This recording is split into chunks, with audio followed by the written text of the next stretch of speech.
Face so bright. I hate white, man.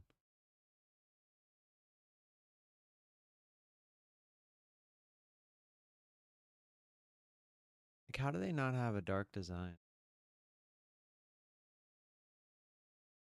Dark theme, whatever. Yeah. Just missing it. They do. They must have added that because I remember looking for that before.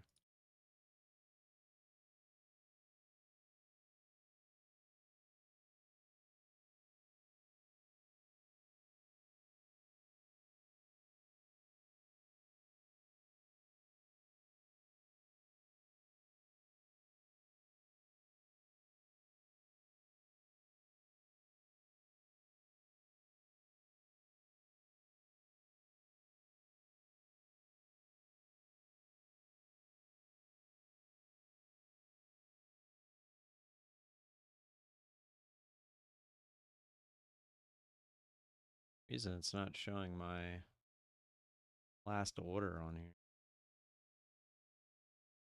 Kind of takes away from why the trade ended up where it did profit wise, as well as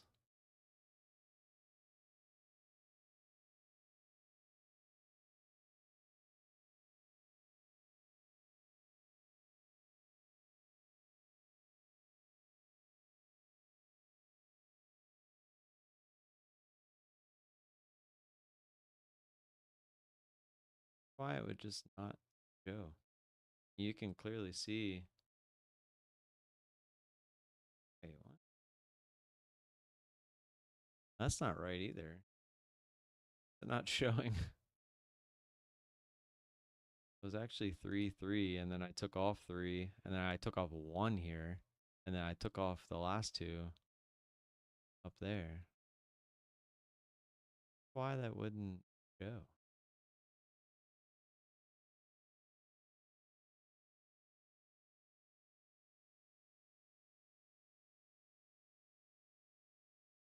And I see them in the trades log. Very odd. I'm gonna just restart Quant real quick, just out of curiosity.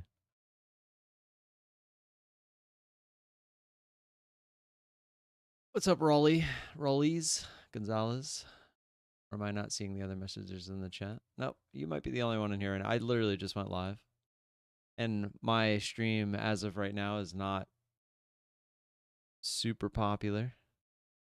So maybe with you and your help and talking, it'll help. I feel like that's part of the problem is I don't get enough interaction, so it's hard to get new people because the people that are here don't always talk.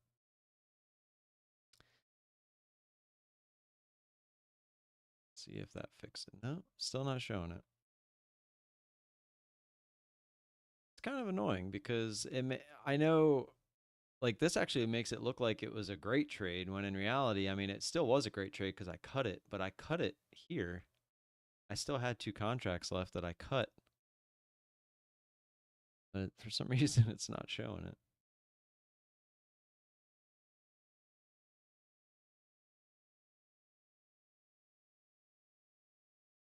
it. Gotcha. Well, appreciate you being here, man. When did uh when did you subscribe to me? Was it before or after I switched over to futures? A bad experience? In what way? I feel like a lot of my subscribers are people that kind of came over like looking for someone that was real, a little bit of a last ditched effort, but probably caught them a little bit too late. There actually is a way to check. I actually just went through this because there was a guy who had said he was a subscriber of mine since the very beginning, and so we were trying to find a way to check. And he subscribed like within the first month. Like he had to have been one of my first 20 or so subscribers. So it's pretty crazy. How to check when you joined or subscribe? This is all I just googled it last time. Hi and welcome back to Tamimi, the good channel morning. and thank you. So I'm gonna post you the link. It's a YouTube video, and if you go watch that, it'll tell you how to check.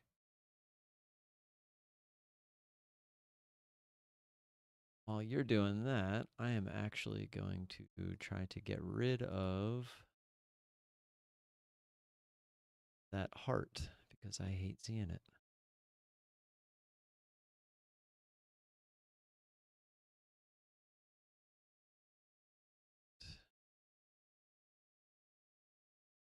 I'm also going to put subscriber mode only on just to keep the bots out today.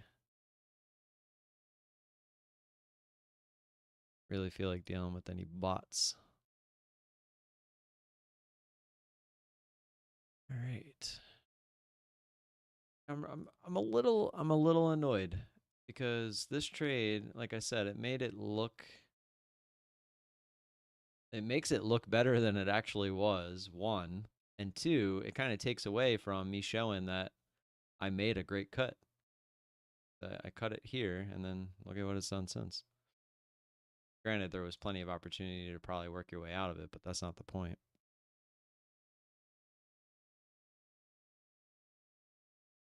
The category.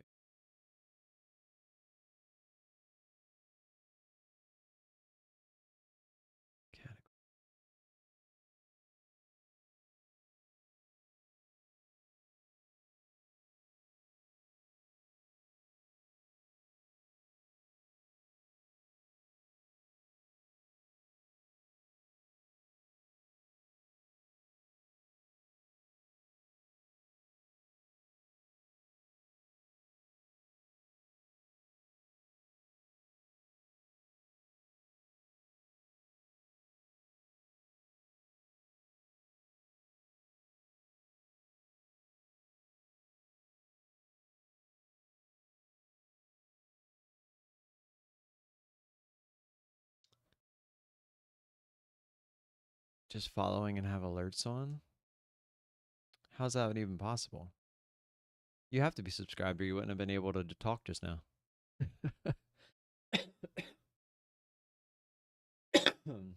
Yeah.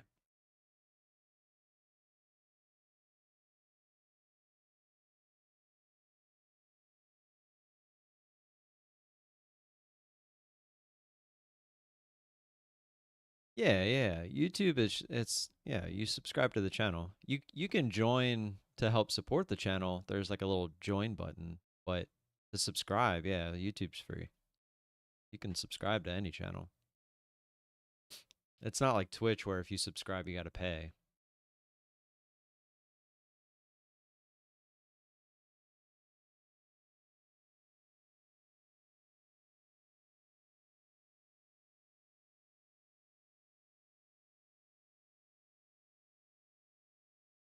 All right, man. I'll be here.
We got about 4 minutes to the bell here. Market's still grinding up, trying to make new highs.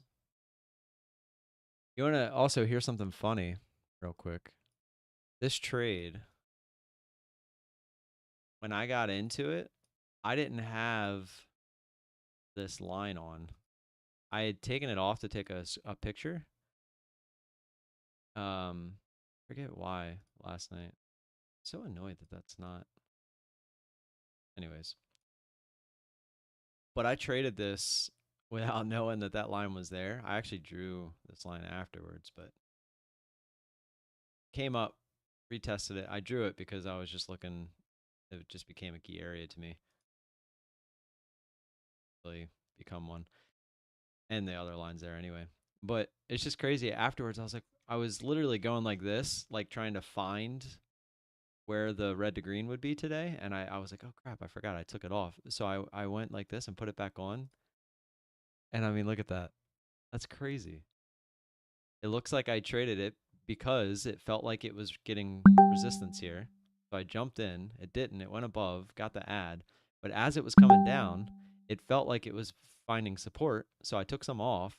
It went back up. I was ready to cut it if it went through the highs here. It didn't. And then it came back down again. So I took some more off because I was hoping for the flush down through that area. Didn't get it. So I took one of the remaining three I had off. So I still had two. And then there is an arrow on this candle here. It's just not showing it for some reason. Um, but yeah, I cut my last two here, and then as you can see, we've made the move upwards since. But it just made me laugh when I put that line back on.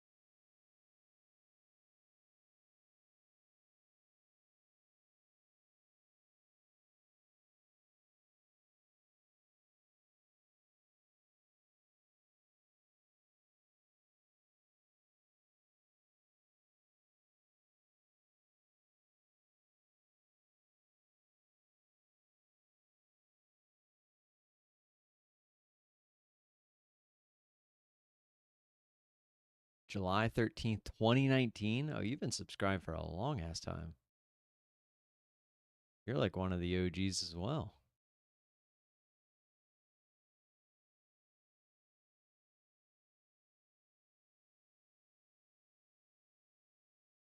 I'm pretty sure I made the channel February of 2019.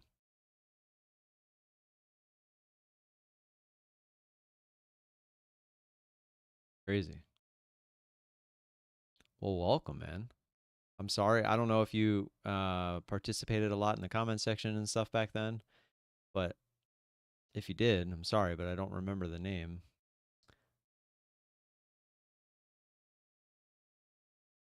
Get some music going here. Got about 20 seconds going into the bell. Probably just blew your ears out. Sorry about that. Should have checked the volume before I turned it on.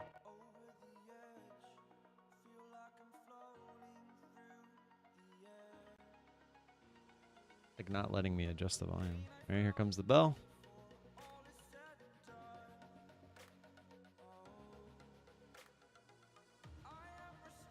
First time you ever spoke? Yeah, could be. I have a lot of channels that I watch that I don't interact with. It's kind of part of it. Trading Zometica. Is that a stock? If so, what's the ticker?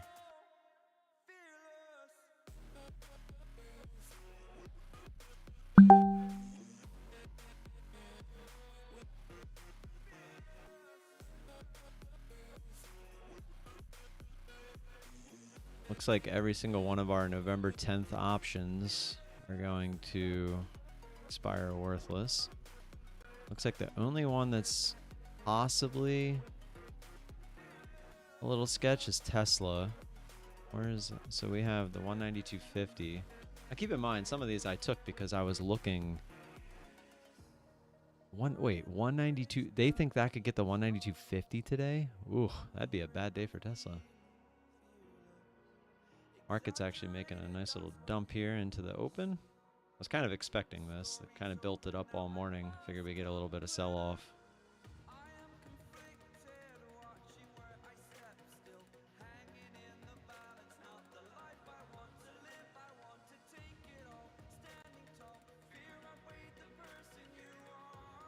Zom. Yeah, those pharmaceuticals are... You gotta be real careful with it. 18 cents. Do I even want to know when you were trading it? Let me take a look at the monthly. It's got all the way up to around $3. Assuming you bought in on this, yeah, back in 2021. Looks like it was making a big run up. I'm assuming you probably got in up there. And it probably got you on the way back down. It's not uncommon, man. A lot of people like chasing those highly volatile small cap type stocks. They always end up the same. Hard to say.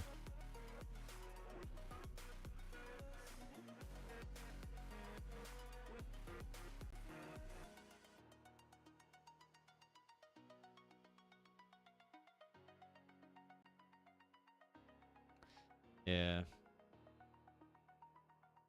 This game is a lot about risk management, not getting too greedy. There's a lot that goes into it. It's a lot of psychological.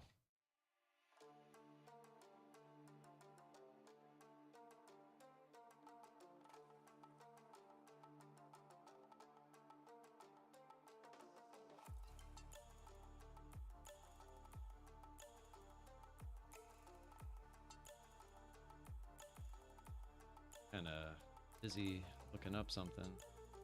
Don't want to finish that before my 10 minutes. Get this up though.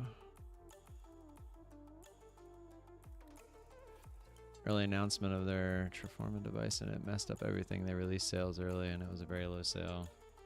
Yeah, but man, it's such a common thing. Like, you say it was an early announcement. If there was an early announcement, it's because they wanted there to be an early announcement.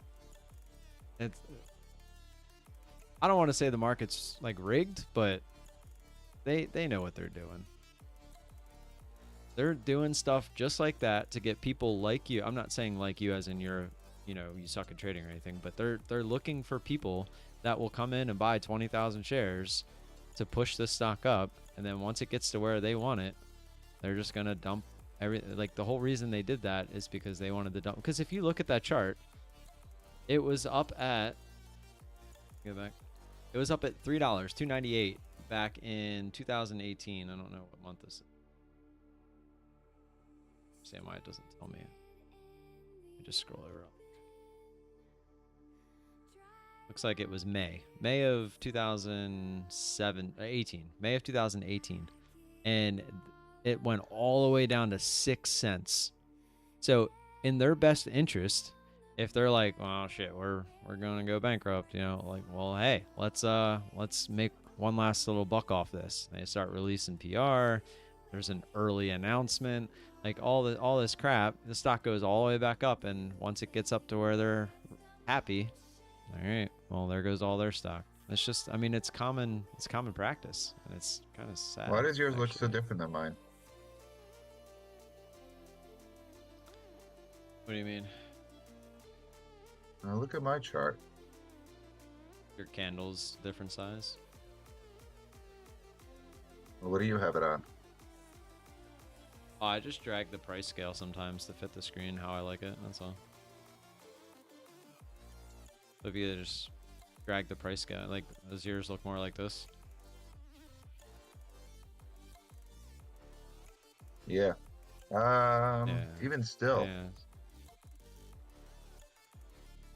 You can see where my bands are. It puts a thing on the scale. It's hard to see. Let's zoom in here. What's the top band at? 360 what? 360 52s, 85, 360 20 50. Right. It's moving, obviously. Yeah. Okay. I mean, yours just looks more wide open. What's the price range between your things there? I've got $5 at a time for the lines. Yeah, mine's 5 now, but it was more. I had it. Still weird. Yeah, I had it like this, and it was $2.50.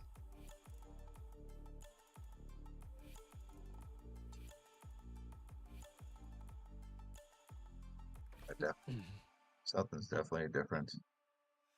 I'll put it at 5. Take a look at this.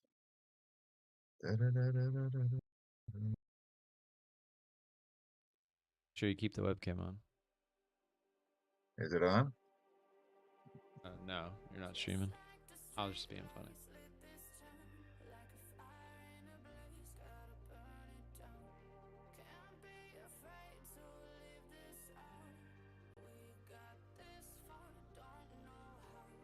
Yeah, you just have it No, it's set at scroll. $5. So no, I know. So go to the time scale on the bottom and drag that to the side. How far apart do you have yours? Go the other way. Go the other way. Go the other way. Keep going. I'm all the way back at 7:30. Yeah, right there. There you go. Ah. I don't like that. That's too far. Now I see Yeah, how it looks I different. like seeing everything. Yeah, I like having it like this because I can see previous levels if I want, like if I didn't draw lines yet. I don't know. I like to be zoomed in a little bit. Zoom in. I shall. The beauty of personal preference. They're giving away the machine free to clinics to just make sales, and the cartridge used. Yeah, so they're in the printer business. It's basically what What's all the going printer on? companies do. Nothing. Just waiting for my time and hopefully some opportunities. I took a trade earlier. I don't know if you have my screen up. I do have your screen up, a little tiny thing. I think I did the same trade. So uh, I actually didn't have the red to green line up, I but was in at so this 9. Is this 9 o'clock or right around 9? no, this is at 7:20. It looks like. Oh no, I wasn't around then. I took a little trade at 9. It was right after I got home from dropping the kids off at the bus stop. But anyways, like if you have it up, this was a 3. I took 3 off and then I took 1 off. And there's another order here, and I don't know why it's not showing because it was early. I actually took a picture of it, so I know it's there. But it was of me cutting it. Yeah, it was like 7:20, I think. I see it here. Yeah, I see the candles now. Yeah, it was 7:29. I think there was somebody speaking from the Fed, and that's what caused it. Which I didn't know at the time because there wasn't that much more volume. 244 up to 258. What'd you got? Not quite that much. Mine was 255, and then I added at 259. And I took 4 of the 6 off basically at that 255 area. And I took 2 off as it was breaking the high of that area. I see it there. Cool. Very nice. I ended up break even essentially after commissions, which sucks, but I was actually really proud of myself for trading it the way that I did. But it just obviously didn't make me money. Plus in pre-market, you're not. I was actually up like $20, but I was obviously looking for the breakdown to that previous resistance. But yeah, and that's a great point. Like, look at the middle line there, right? It caught up. So one of those things. Or when it finally hit the middle line, it was actually higher. All right, we're 10 minutes in. Let's see if we can get a trade. Some finance stuff I got to take care of here, so I'll keep this to the side. If you see something coming in, just let me know, because I got another screen up right now. Yep, I'll let you know if we're getting close. In case there's any other noise here, it doesn't distract you.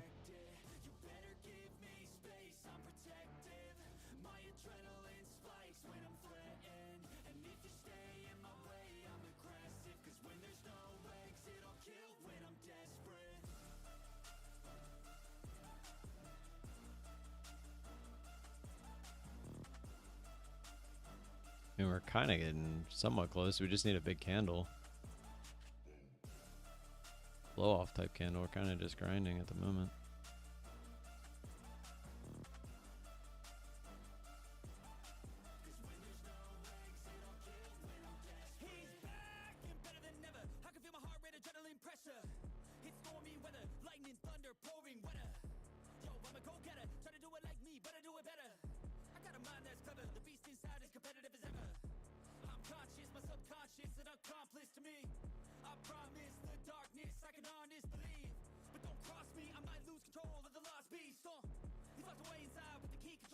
You here, Steve? You might want to pay attention.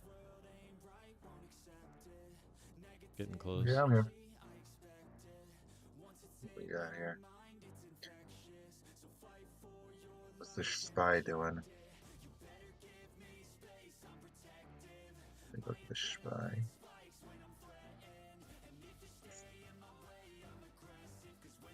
It's up $2. Feels like we're not gonna have enough juice. It feels pretty heavy here. You want to ride it down for 20 points down to the blue line and get 10 points out of it down to the blue? Trick question. Not supposed to do that. It's like, you do what you want to do. I want to, but it's not the appropriate thing to do. We're gonna try and do the appropriate thing. It's not the proven thing to do, I think, is the proven or prudent? Proven. What seems to be proven to work is not that. As you can see, it went higher already. That's right. I just want one of these to be a big candle. I just feel like grinding. Well, all right, I'm not going to bother you now. I wanted to get the volume bar in here. Just right click on the chart, go down to view, and then it's like right in the middle.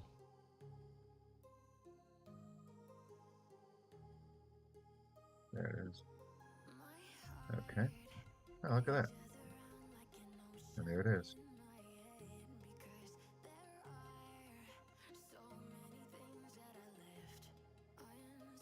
I went right to that band and bounced off of it, huh?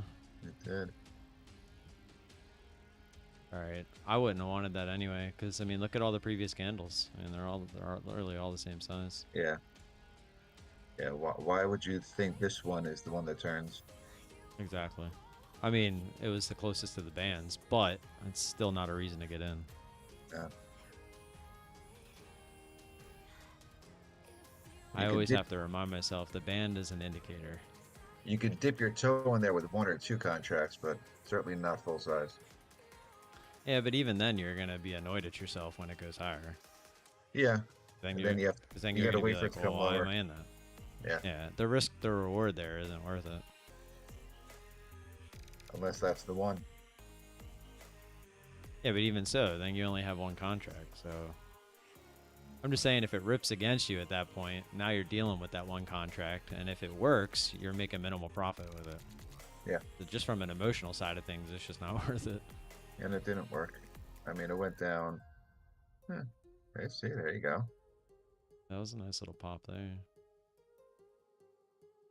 I'll put something in here. Just for giggles. 386-ish. Seems a good spot. I'm going to try trading 2 contracts at a time now. See how that goes. See how comfortable I am with that.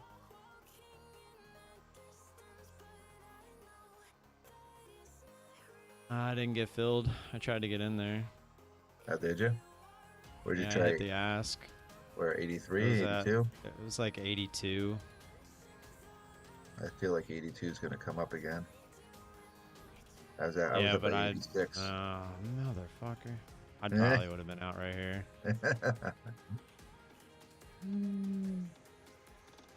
I tried. I hit the ask. I just didn't get filled.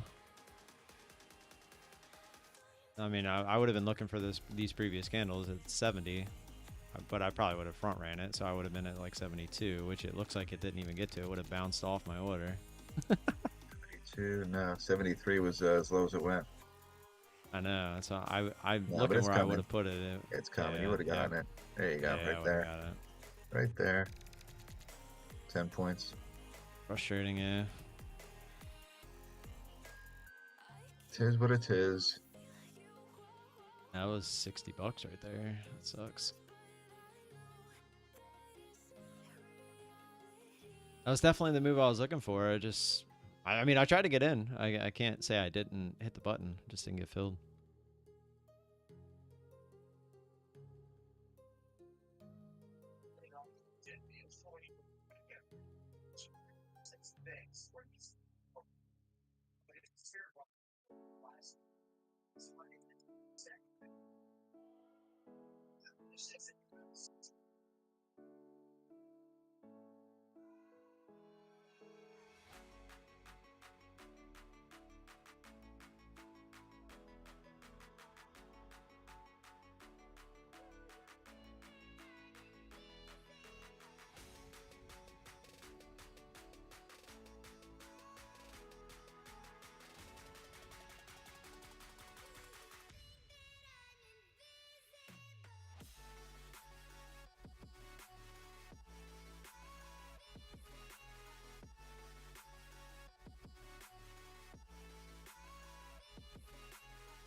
Also, another thing, I don't know if you're doing it, but never assume double tops.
The market can stay irrational longer than you can stay solvent.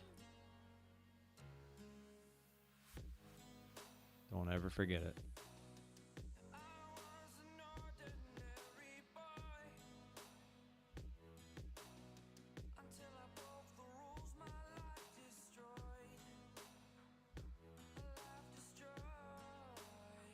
A little sad I missed that trade, not gonna lie.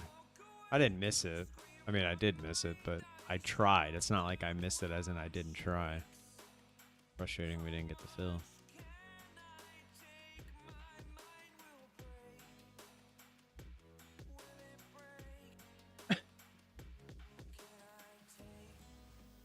Still got the phlegm. unfortunately. Insane how long this has been in my system.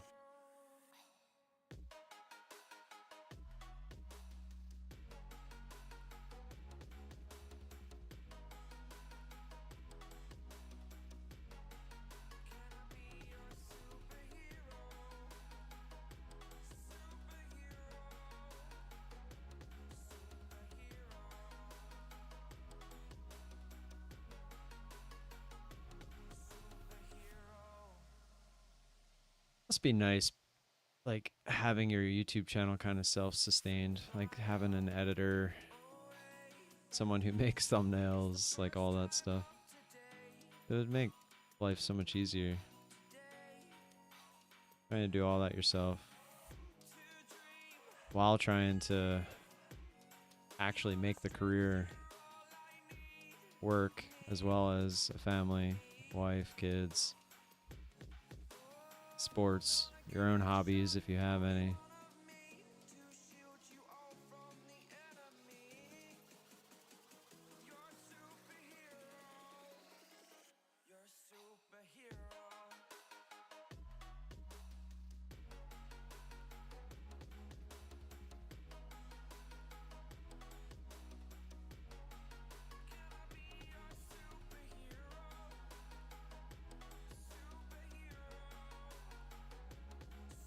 Gonna need a big old breakout here.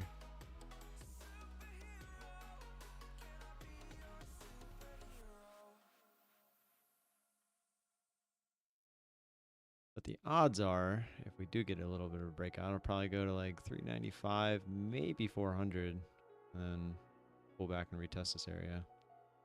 Or the big wigs are done with it, and they just wanted to grab the last little bit of liquidity since it was such an obvious stop point. Obviously, I was hoping for the former, but see what happens.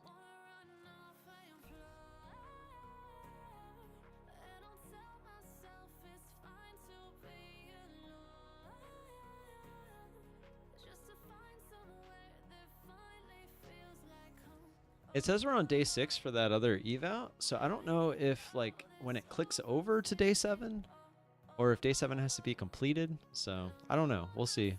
I didn't pay attention. I guess moving forward, I'll know for the future, but for now, it is not the case.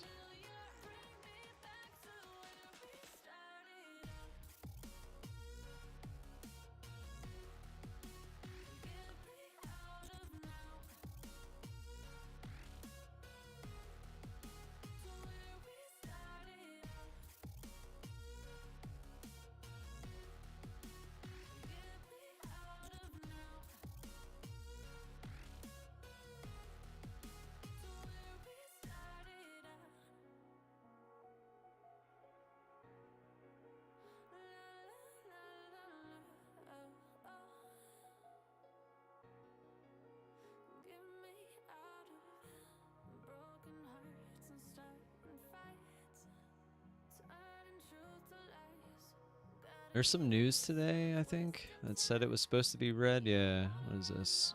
Prelim UOM consumer sentiment. It's at 10 o'clock. So we got 5 minutes until that.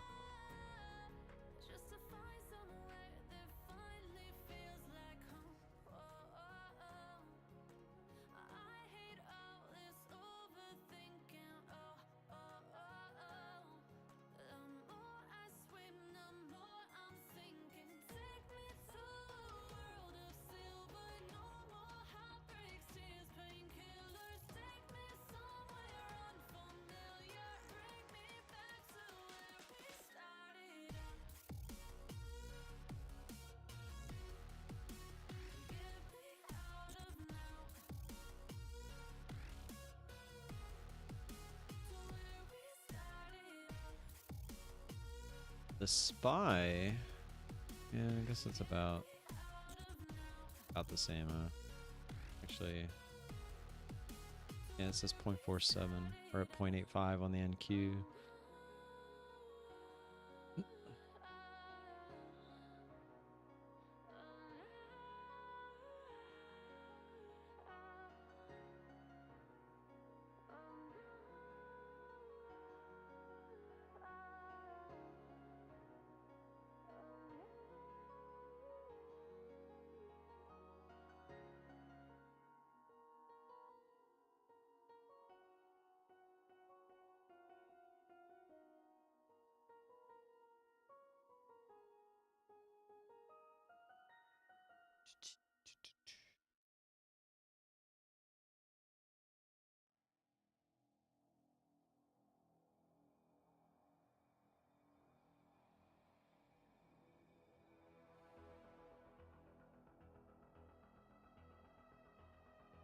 My mom is making bacon in the basement. I can smell it. Sneeze. Pineapple, pineapple, pineapple. Holy shit. Oh, pineapple. It actually felt like that was working for a second. Oh, sorry. I didn't mean to hit the button.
In about a minute till the report comes out.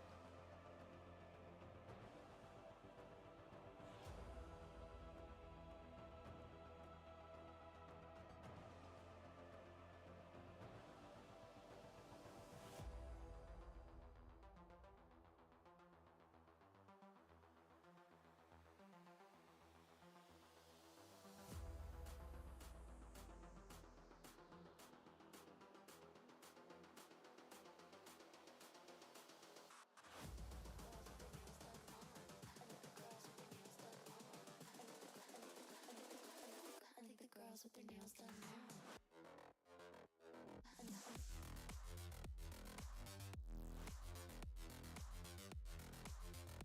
Girls with their nails done.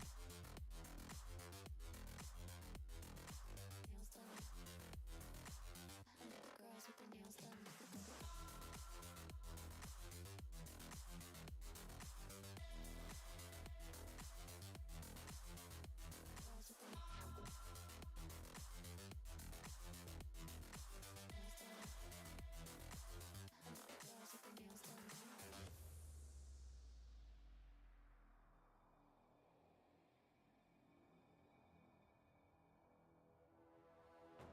Well, there's the news.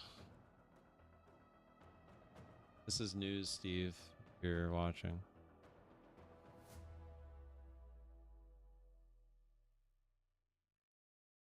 Or, well, a report. I don't know why. I just call it news because that's usually... So I could trade it, but you like can't? This. No, I'm telling you not to trade it, actually. But you do what you want.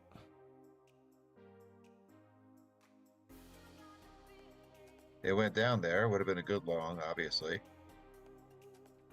Price discovery. That's what I call it. Anytime there's a report or news or something like that, it goes into price discovery mode. I let it do its thing for... To me, this is no different than 9:30 to 9:40. So to me, I feel like anytime there's like major news or report, I just give it 10 minutes.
might actually be interested if we can reach this previous resistance area, like on this candle.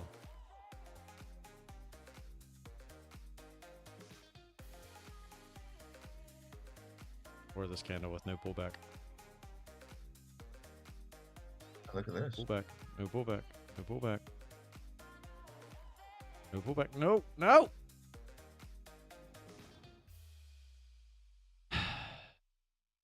You could feel it wanted to pull back. That's why I was saying no. I was hoping to get the extra shove down to that previous resistance area. Was that like 330? 330? Yeah.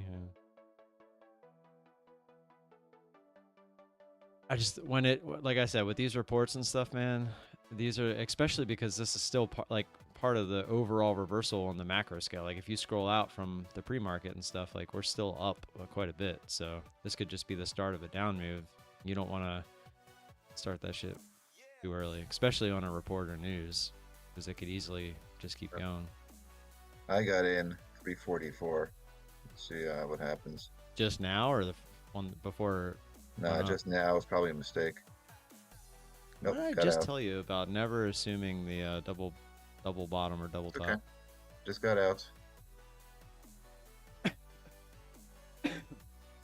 Like think about that from a logical perspective.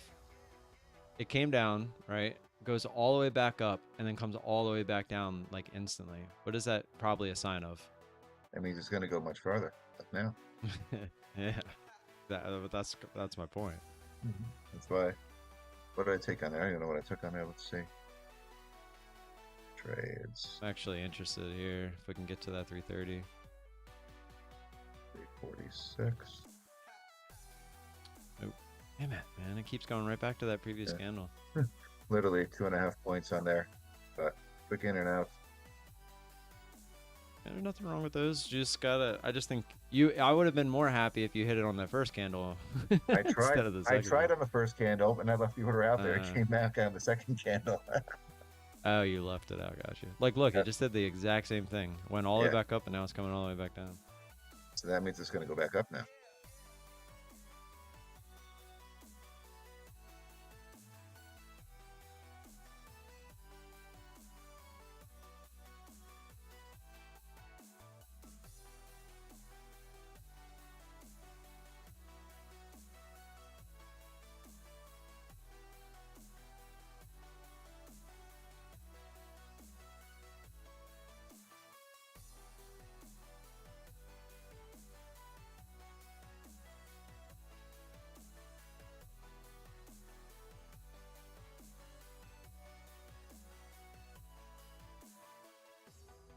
For your 330. I'd want it further than that now. It's too close to the previous area.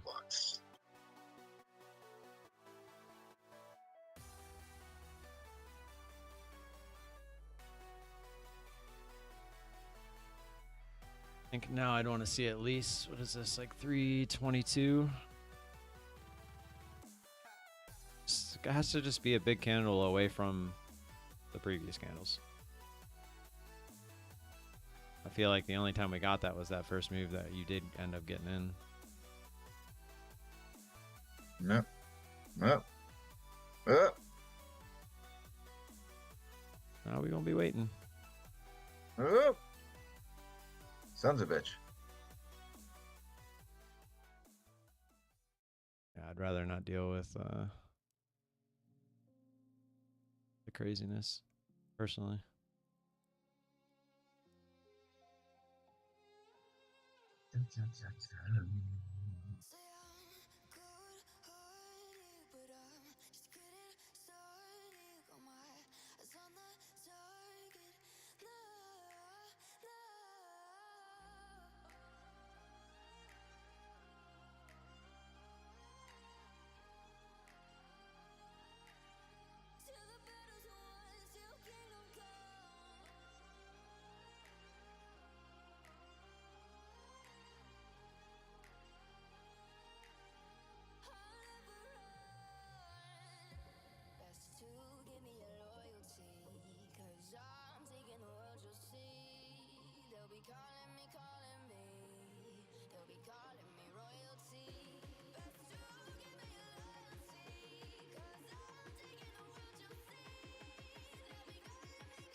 Law.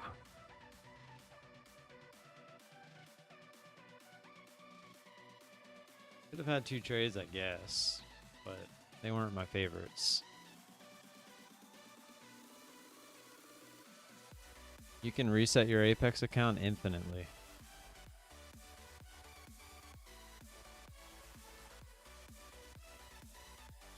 And on Top Step, they like throw you a bone every once in a while, don't they? With the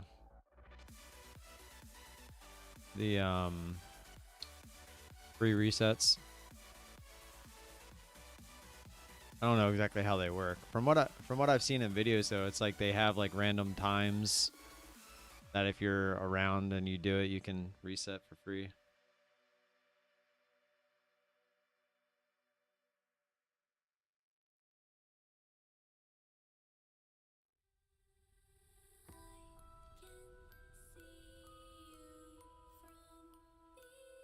Hello. I have a quick question. I want to make In this video, I'm going to let contribution you to guys Lisa's know that IRA moving for forward, this I year. plan to Okay. bring How this much channel in back to earnings funds. are And you the roots going of to this set? channel was to document my journey as a day trader. So I might not be trading stocks right now. I have ventured in.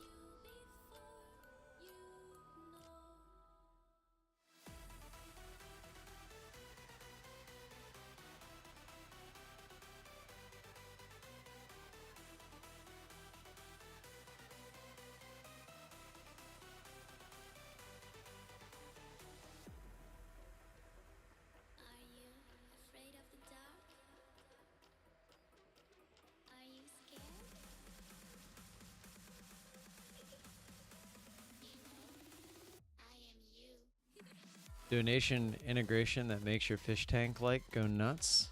I don't think that light's not hooked up to anything. I mean, I could sit here and do it for you if you donated. Do like a...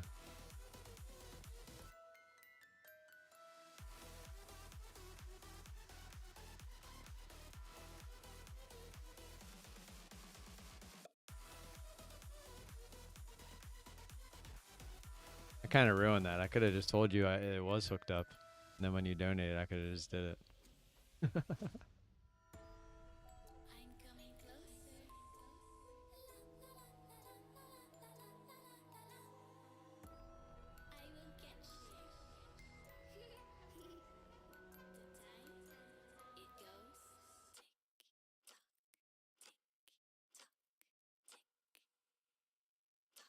The pros and cons of Apex? Well, you wait for the sales, and I mean, the only con, let's go that way. The only con I've found compared to the other prop firms is that the trailing drawdown essentially.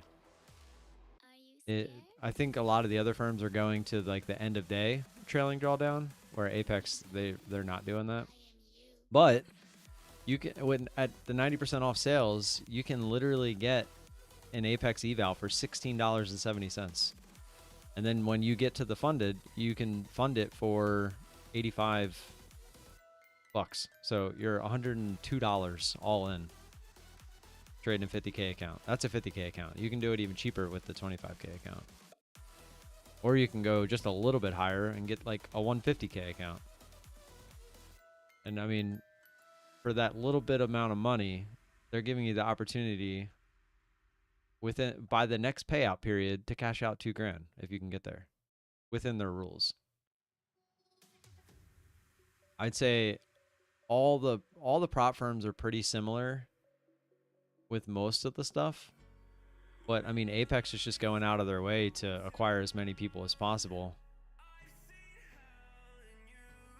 with the sales. I mean, I don't see Top Step ever doing 90% off sales. The payouts in Apex. So once you get funded, you have to get to, so I'm going to use the 50K account as an example. All this is on their website. But the 50K account, you have to get to 52,600. So you start at 50,000. So you need to get to $2,600 in profit. Once you get there, you can cash out $2,000. For the first 3 cash outs, it's a maximum of $2,000. And I'm pretty sure it's the first $25,000 you get 100% of. And then after that, it's 90-10 split, which is still really good considering. Apex Trader. Dang. I know it's in their I'm just going to their frequently asked questions real quick about how up to how much.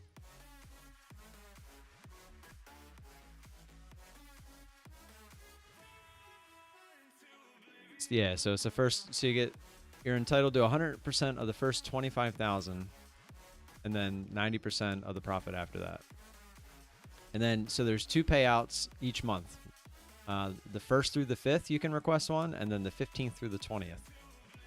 And you have to trade 10 consecutive days. So their big thing is the 10 consecutive days in between the payouts. And then you also have to stay within the 30% rule. So you can't have one win that is more than 30% of your total winnings. So if you bring up a calculator and you take $2,600 and you times that by 0.3, that's $780. So you can't make more than $780 on one trade if you end up with exactly $2,600 in profit. Because they're going, that's just to keep people from just taking like one big trade and then just rotating until payout. So Zishan, my very first account, I actually got funded and got to 53,600. I was in the payout range, but then I blew the account like an idiot. Now, do I know payouts are legit? Yeah, Alpine, the other guy, I talked to him a bit, and he's gotten, I think he has like 20,000 in payouts, all from Apex. So I know someone personally that has gotten payouts, if that's what you're asking. They did have an issue about like 3 weeks ago. I think they were having an issue on their side of things with international payouts. I don't know why, but that's been solved. I've talked to a couple of people that have gotten payouts. Now, confirmed, I don't know, but the people, they were complaining they weren't getting paid out, and then they said they got paid out. So it'd be really weird for them to just openly tell me that. But in the US, there hasn't been any issues with payouts. Not since I've been dealing with it. Because I keep up with, like, I'm on Reddit a lot, so like I'll keep up with people talking about all the prop firms and stuff.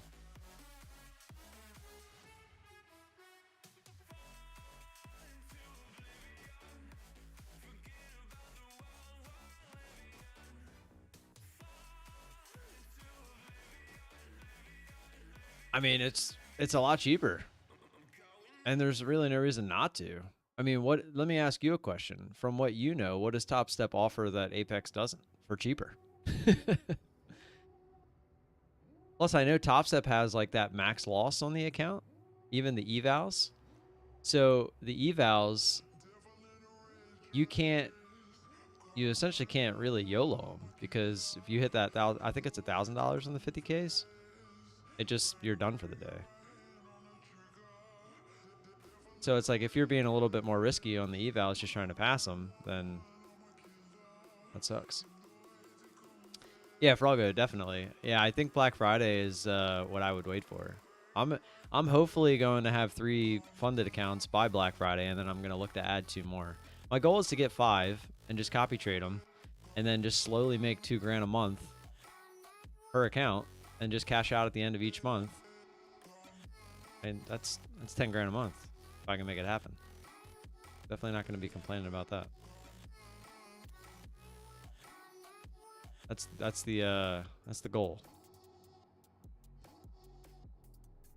You got crazy guys like Alpine trying to get 20 funded accounts.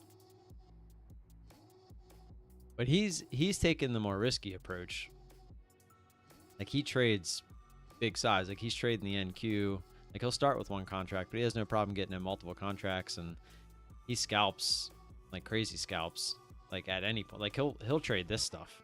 Like, it's just what he does, which is fine. It's not what I'm looking to trade. But you kind of have to if you're trying to trade 20 accounts. I think he does like 4 accounts on the copy trader at a time. So if you're trading 20 accounts, that's 5 times you got to get trades in for each group of accounts. It's a lot.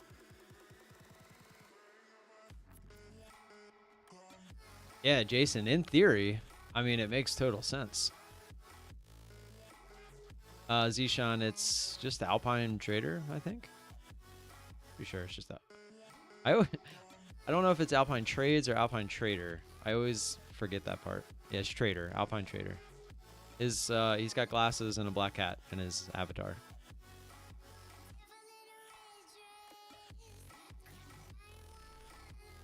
Friday has too much volatility? I don't know. I feel like it's kind of going sideways now after that news or report.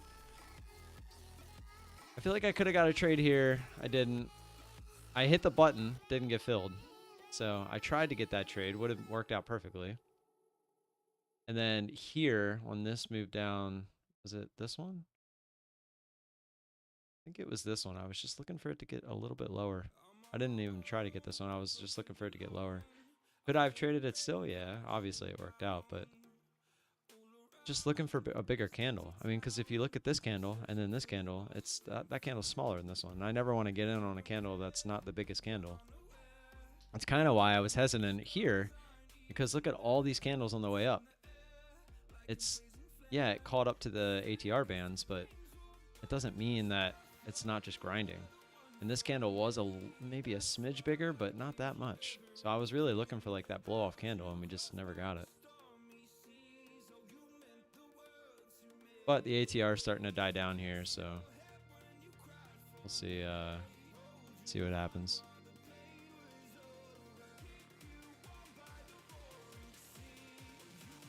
How's it? Let me see.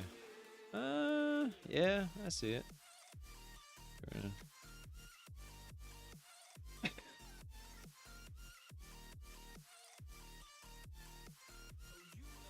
Yeah, I mean, I guess it depends on how you want to draw it, where you want to start it.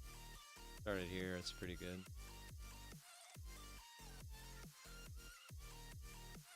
Yeah, I definitely can see it.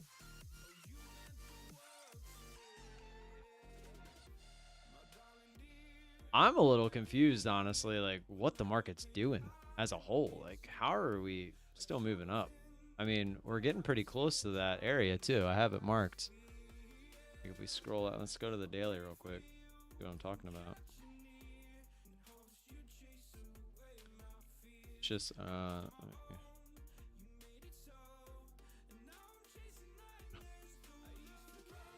So pretty major area here coming all the way back this way. Comes across, gets touched multiple times. And I mean, even when we scroll in, you can see it came right up to it and touched it basically. So I feel like that's where, if we're gonna go anywhere, let me try, there we go. That's all you gotta do is double click. Oh my God, it makes it so much easier. But I mean, as you can see, coming right up to it. I don't see us going back to that, but it's crazy. Look at the. I always love looking at the trend lines you draw sometimes on the daily. Like, look how straight up that looks on a daily candle. Makes me laugh. Like, that's definitely sustainable. Whoa, double click. Oh, I love it. I didn't even know that was a thing.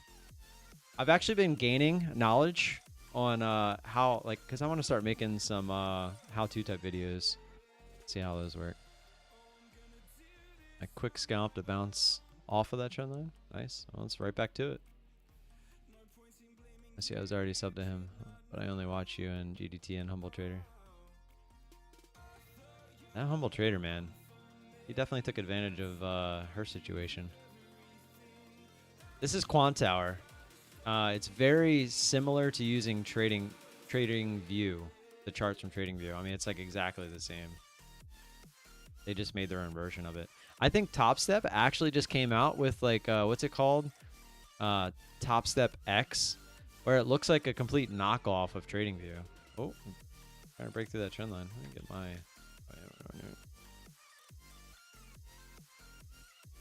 Wow, that double click is huge. I didn't know you could do that. That's like, it makes the chart like exactly how I like it. Is that if you scroll in like this, does it do it?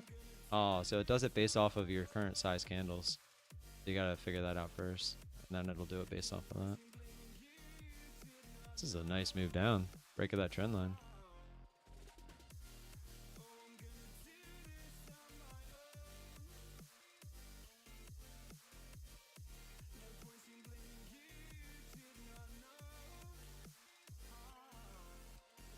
Damn it, man.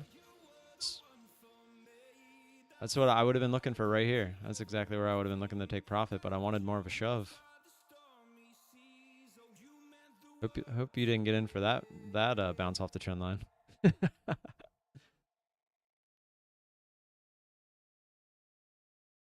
Frog is definitely a simp for her. She is.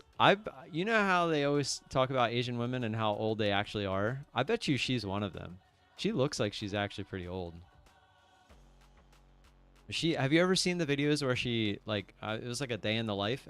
I think, and she wakes up with no makeup on, and then you see her what she looks like with the makeup on. I'm not saying like she's ugly or anything, but like it's a drastic difference.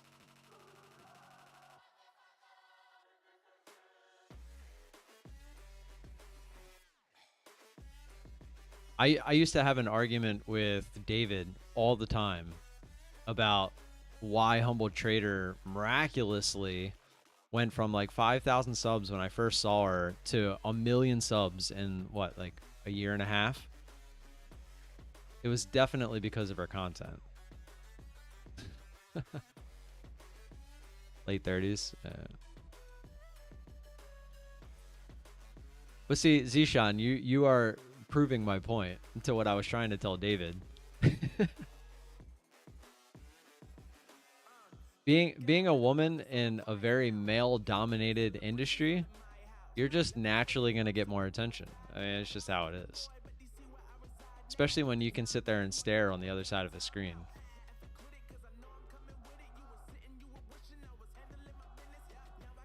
But I mean, it's fine. You know, if she's doing that on purpose, then props, right? Because she knows the market. She sells a course. What are you talking about? Or maybe she doesn't sell a course, but she sells her chat room. She sells something. I know she sells something. She sells the promise of never owning a Lamborghini. The only thing I hate about most YouTubers is they say all kinds of stuff and they show you charts in hindsight, but none of them show you live trading. And when they do, it's cherry picked. They cherry pick what they're showing you. But most of them just don't even show you live trading or any proof that they're profitable.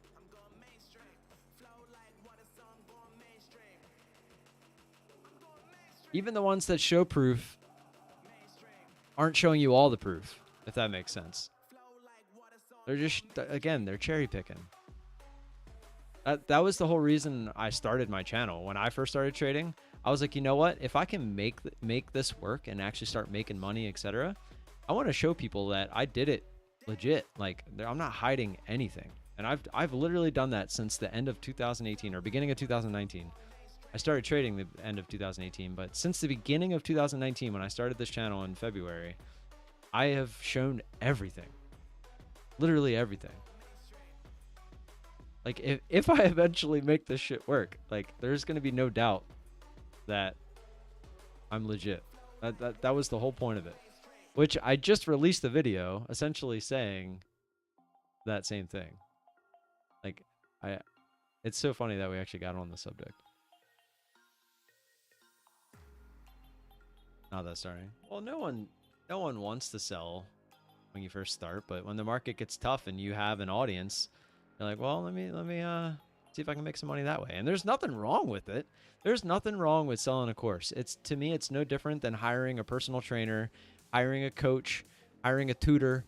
It's no different, right? If you find value from someone, the only problem is you hire a tutor to teach you statistics. It's because they have probably a degree in statistics. Like, you have proof that they know what they're teaching you is what they're teaching you. When you hire a coach, or if you're a professional athlete, it's because you know that coach has experience and proof that they can teach you as a coach. Like, to me, I have no problem as long as you have the proof that you can actually do what you're saying you can do. But you have so many people out there that are from 2021 that bought GameStop, became a millionaire, and then they start trying to sell you a course on how to trade stocks when they've never traded besides when they just bought options on GME. No. There's tons of them. They're still around because they made so much off of that, but there's a lot of them that are starting to disappear too because they don't know how to trade. They never did. It was like the .com era where you could buy anything and it just went straight up. It was like if you basically shorted anything during like the 2008 financial crisis, with the mortgages and everything, like, you couldn't lose. Like, you can't make a course or become a guru and make a course based off of like 1 year of trading. It's just, no. The people that have been around for 5, 10, 15, 20 years that have also shown proof that they're literally making so here's another problem is there's a lot of people that are making money off of people putting it into their account and then showing their account going up when in reality none of it's from trading. Like, it's go into everything on YouTube thinking it's a scam, because it probably is. Unless they're literally showing you everything, it's a scam. I'm telling you straight up. It's all a fucking scam. If they wanted to prove that they're not a scam, they would show you, because they would have proof to show you. But if they're dancing around it like, oh, I don't need to show you that, I have all this experience and blah, I don't need to worry about you. That's because they're fucking lying.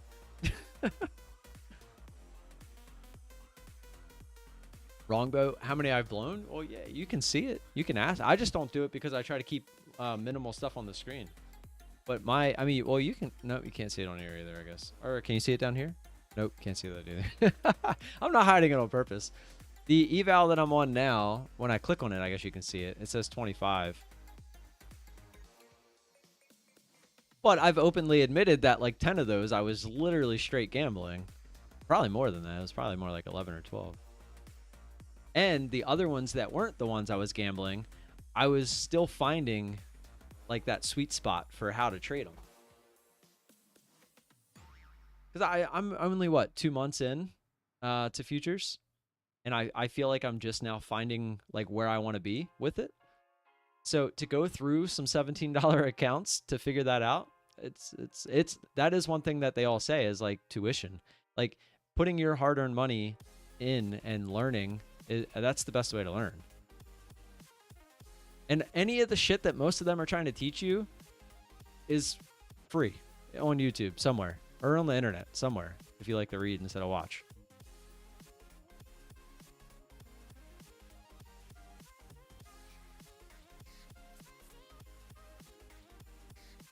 That is pretty crazy, Zishan. 900. Yeah, there's a few people that are still around from back then. You're definitely one of them.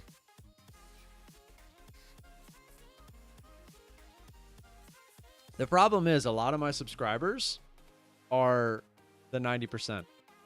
And I was just telling who was in here earlier? Rawleys Gonzalez. I was telling him that a lot of the people that I feel find my channel, it's because they're like deep diving, looking for like one last thing to try before they leave the market because they've tried what all the think of it this way. It's like a funnel, right? And think of me at the bottom of the funnel. Like when you search YouTube for day trading, you're not going to find me up front, right? I'm just not there unless you're specifically looking for like a DOS tutorial or like you somehow type in volatility trading thinking you're looking for like volatility type stuff. That was not planned, by the way, when I picked the name out. But like unless you stumble across me by accident, you're going to find all these other people first. The Ross Camerons, the Clay Traders, the MICs, the Patrick Whelans, the Trades by Matt. Like you're going to find those people first because YouTube is going to recommend them first. They're bigger channels. They have bigger audiences. Like they draw the numbers. People try to do what they do and they fail, right? But people, they just have such a turnover rate. And that it's actually really funny because just recently I watched a video about a guru that disappeared. I think his name was like Corey Riley, something Riley. And he disappeared for like 2 years because he got found out that he was a scam. He waits 2 years. He comes back and no one bats an eye because all the people that he scammed are gone, right? Like if it's only 90% or 90, if there's 95% of people that fail, the odds are if you wait a couple years, they're going to be gone. And then you come back and you just start it all over of. ICT, another one, scam. Doesn't show you anything. I don't have anything against the guy and what he's trying to do, but he's openly admitted that he makes more from all the selling and like not trading. He will I've heard him openly admit, and I don't know where or when, but it was in something I was watching. But it's him openly admitting that he doesn't make all of his money from trading, but he just keeps claiming to be a great trader. He even faked like some huge withdrawal. And then he said it was on purpose, like as a joke, which is obviously bullshit. But what I was getting at with the funnel thing, because I think this is a really good point to put out there. By the time the people that were coming to sub to my channel, they were already depleted probably. They were already beaten down, trying to trade like these other guys that they found first, and it wasn't working. So then they keep searching, and then they finally maybe come across someone like me.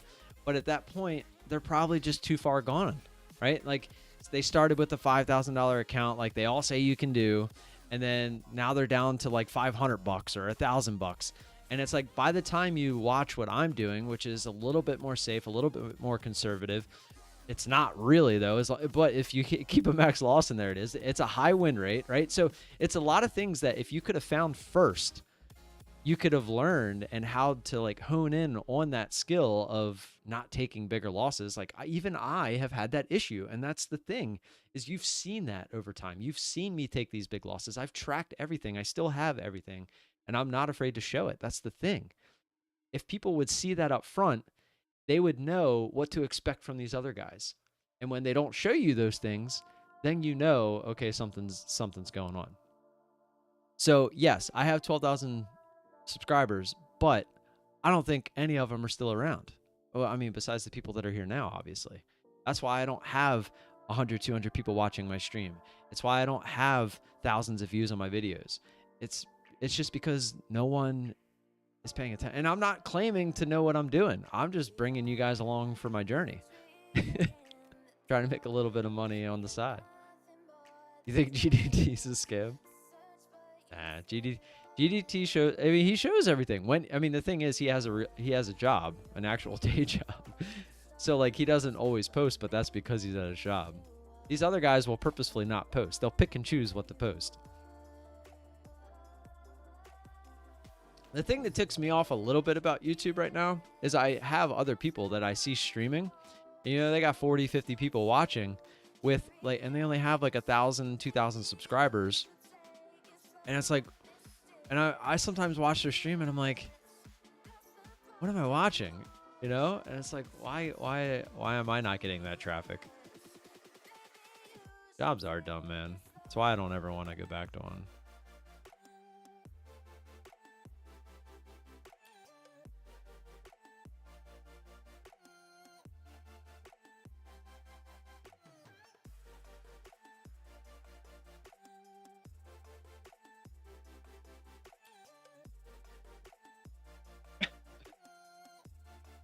You know, right now.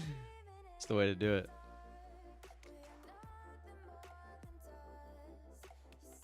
I don't know. I guess you could probably tell I was a little passionate about that subject. I tend to get a little bit more vocal when I get passionate about something. That's one misconception about me as well. A lot of people think I'm more of a know-it-all, but I've explained this to Devin before, and it actually made him look at me from a different perspective. I don't talk unless I feel like I know what I'm talking about. I am quiet more than I'm loud. But when I am loud and when I'm talking, it's usually because I have a strong opinion about what I'm talking about. If I don't know something, I'm not going to say anything. I'm not the guy that just randomly talks about anything just to have a conversation. If I don't know something and you're talking about it, I'm probably going to be asking you a lot of questions about it. Or while we're talking, and like if we're online, I'm going to be looking it up while I listen. So a lot of people, when they hear me talking about stuff, it's because and it makes it sound like I'm a know-it-all. It's because I only talk about things I know about. I don't try to act like I know everything. It's just what I do talk about. I know what I'm talking about. So it might come off that way. And to me, that is a very big misconception of who I am.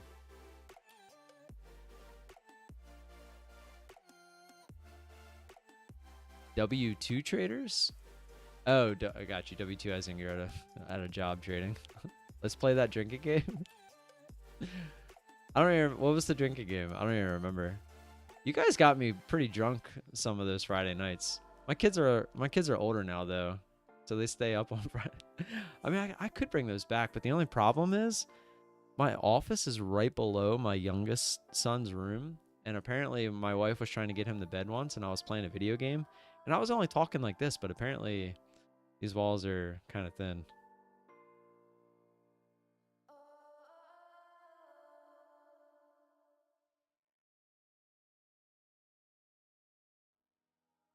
See how David's doing.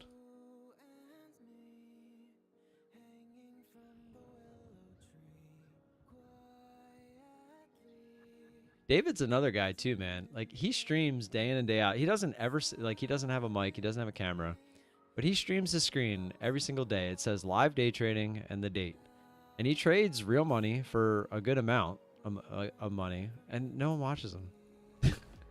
I thought for sure, like, his channel would have picked up a little bit just from people because typing in live day trading is such a common search in YouTube, but I guess he just never gets recommended.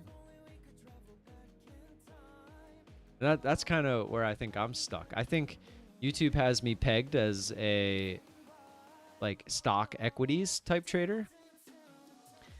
So it sees me posting this future stuff, and I guess it hasn't like switched to recommending people that are searching for future stuff.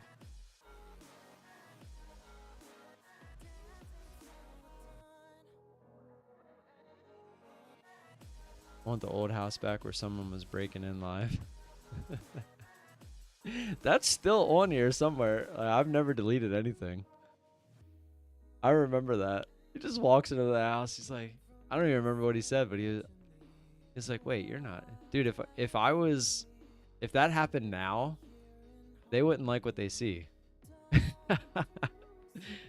I immediately like turned and was like immediately put into a position like, what do I do?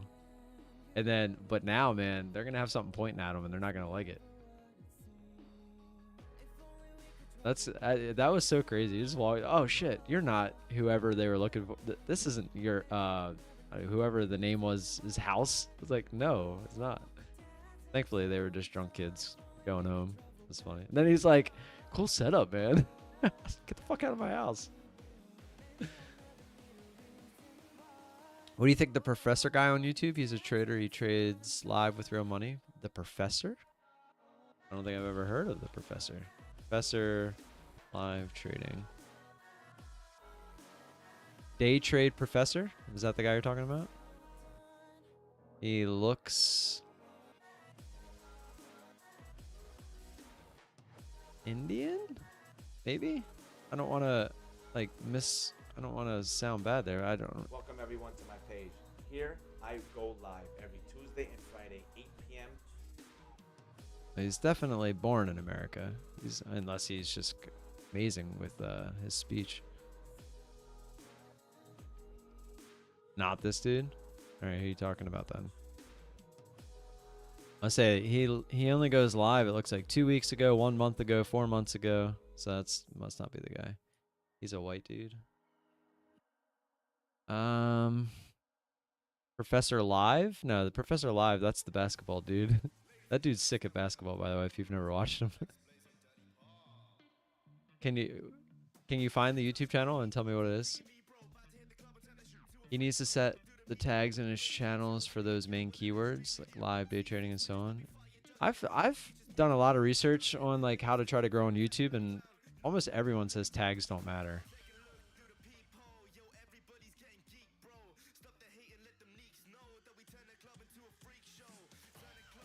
I will tell you one person that I do think is legit, but I don't like the way that he trades is Relentless Trader. I actually was watching him like before he was really profitable. And I mean, he seems like he's profitable. He went the guru route hard, like, real hard. And it was like overnight.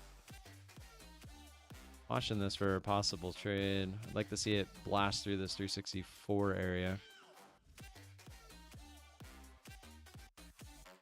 Making sure it wasn't half hour or 11 o'clock. I think we have one more thing of news today, don't we? No, we don't.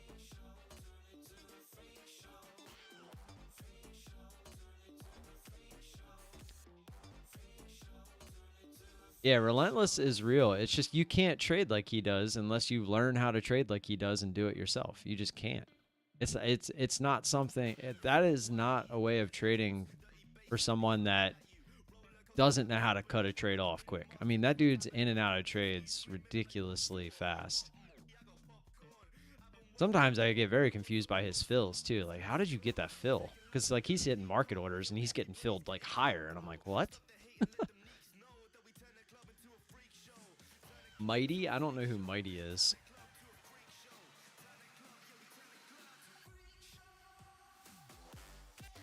Yeah, Relentless, man, he went small time to big time like pretty quick. And he definitely took advantage of the whole guru side of things. I mean, good for him. As long as you're showing that you're doing things legit, I'm all for it.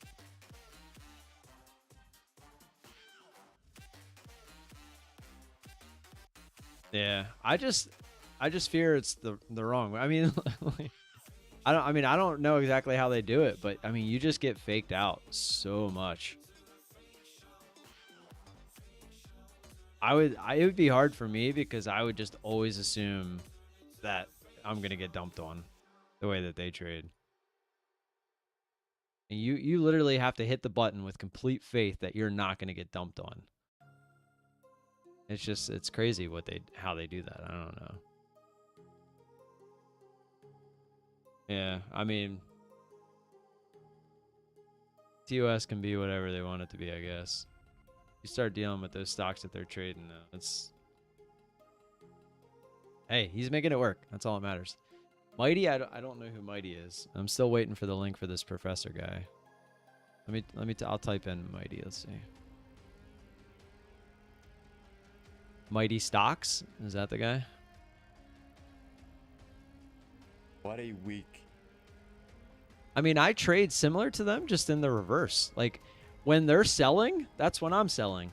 But I'm just looking to short. See, they like to... I used to talk to Devin about this all the time. I like to react to price action. I don't like to assume price action. Oh, this is Marcelo. This is the guy that trades with Relentless. I just recognized that it says by Marcelo, and then I saw his picture.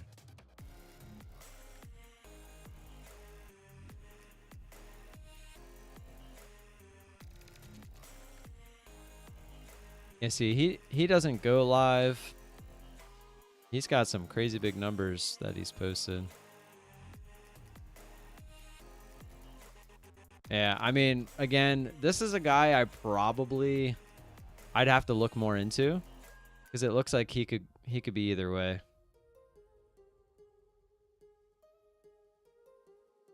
Let's see, biggest loss in a while. This was a month ago. You know, a little bit of a disclaimer here that seriously for this.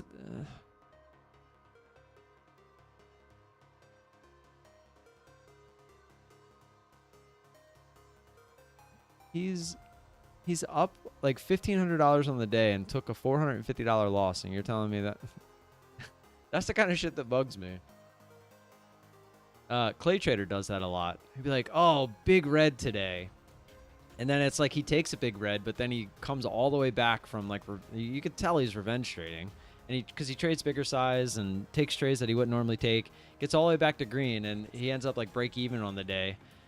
But he makes it sound like he had this huge red day.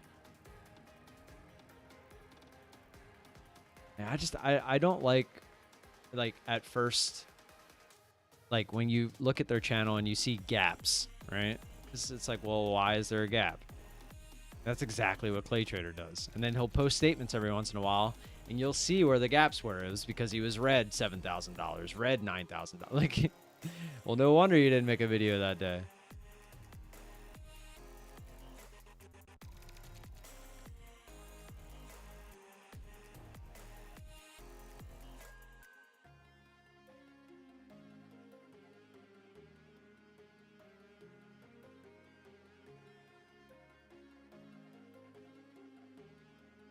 I don't know. The Relentless and this Marcelo guy, they're essentially, to me, like the new Ross Camerons, the new Warrior Trading, to me anyway.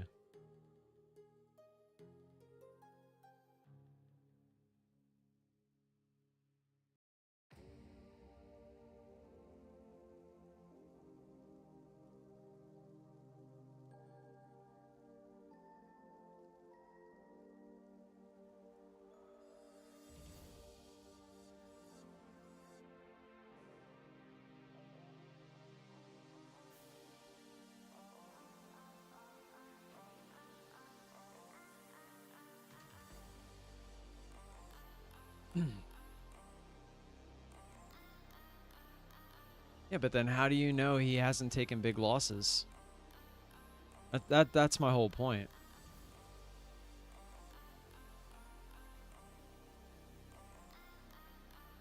Well, yeah, I mean, anybody... I mean, I'm not trying to say he's not legit, but anyone can go through a good time. Where? I don't see a link. Did you post it in here? Because it might need to be approved or something. No, I don't see it in here.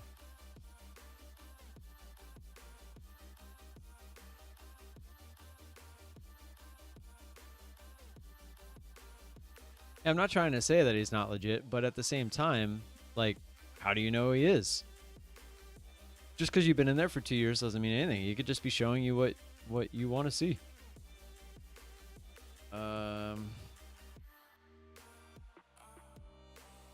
don't see anything in Discord either. Oh, did you send it in this? Okay.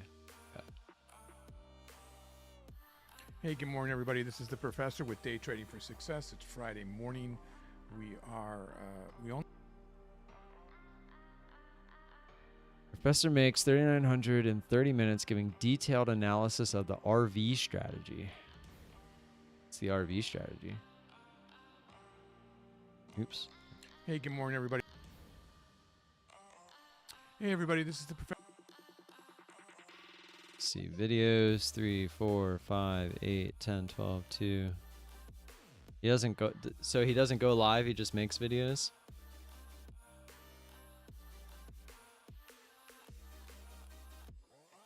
And there's gaps everywhere.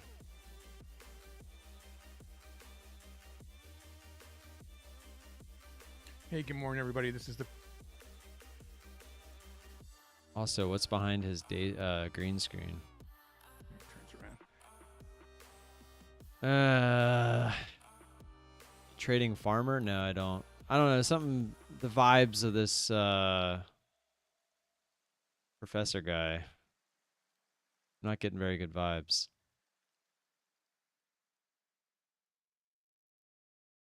Definitely never heard of him or seen him before. I mean, he gets views.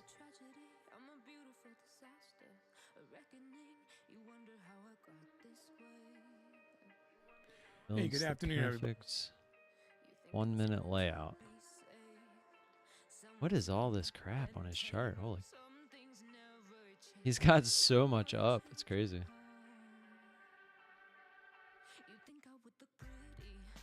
It's, again, it's not that I'm saying he's a scam or looks fishy. It's just anytime I see gaps, like the gaps are there for a reason. What is that reason? That's all I'm saying. If there is a gap, there should be a video explaining why there's a gap. Every time I've went away on vacation or any of that stuff. Profit, man. He's out there enjoying life. It's because I'm going to make sure that everyone's not like, oh, he blew up, you know, whatever. Like, I don't know. That's just, everything is a scam until you prove to me it's not. That's all there is to it. Like 95% of traders fail. 95% of YouTube channels are scams.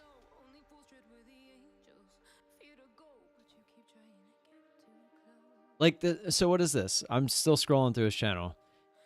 Day 1, 5-day challenge to make 1K in 30 minutes. Citing finish showed a total of $59,000. So he's trying to make 1,000. He made 59,000. Trading smaller share size. Like, why? Why did you go from making $59,000 in a week to making $300 a day? Like, why? Why would you do that? Like, there's a reason. That's what I'm talking about. Like, look for the subtle hints. Well, you're trading 1,000 shares starter. Nothing's changed in the market. But then 4 days later, you didn't post any videos, but now you're only trading 200 share starters. Like, and then he goes right back up. 16K, 11K, 5K, 12K. I don't know, man. That's what I'm saying. Like, that kind of stuff is fishy.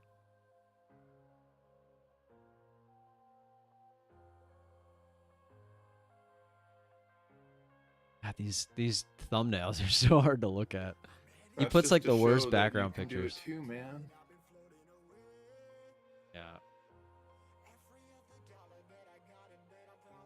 Yeah. Who's this other guy? Trading farmer? Is he trading an excavator? The trading farmer. Look at this guy. This guy looks like a modern day guy. Yeah, he's got the setup and all. These are the worst guys. These are the GME AMC guys.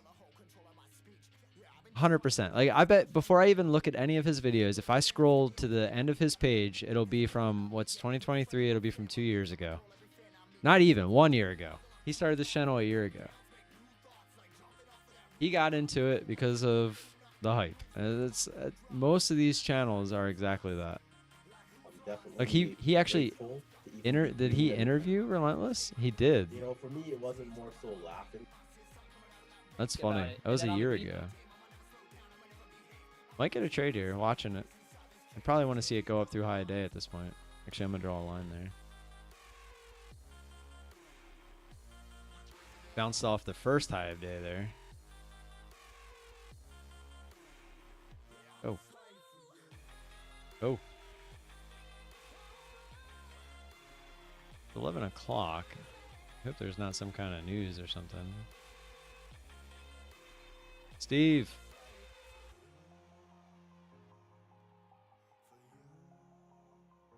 I wanted to hit that so bad, but I don't want to chance it shooting up through high day.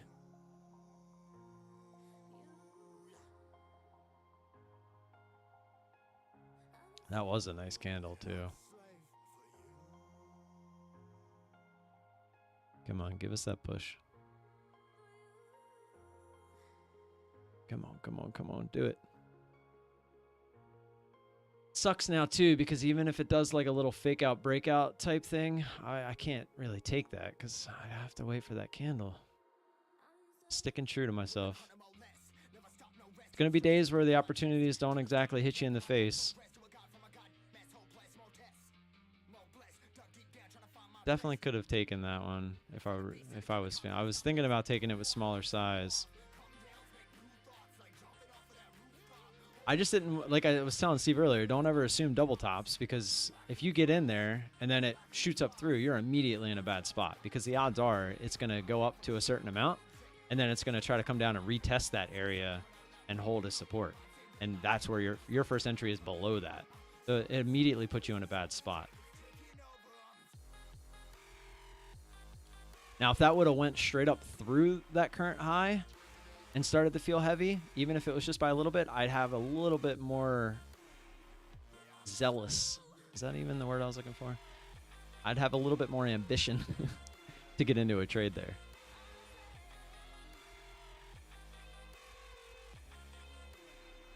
I just can't believe the market is just going higher.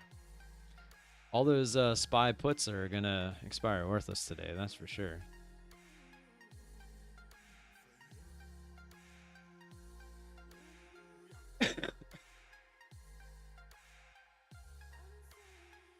Oh, I don't mind shorting, Jason. It's just got to be the right scenario. I could care less what the stock's doing overall or the market's doing overall. Or just need the right setup. That Umar Ashraf guy, he's the guy that has made quote unquote a ton of money, and now he just does these like shorts on YouTube a lot. That guy.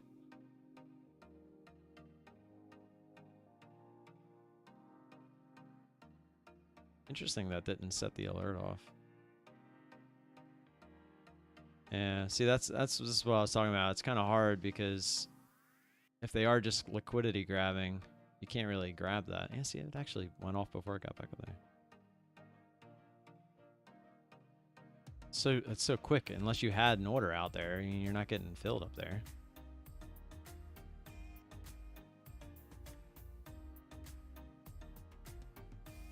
One more shove, one more shove. Go, go, go.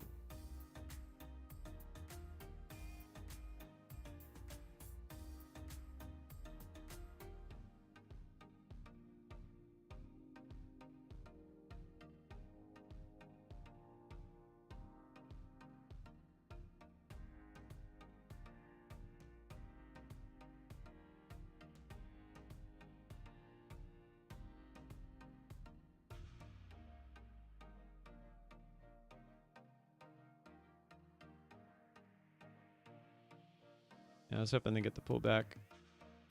Or we went a little higher, obviously.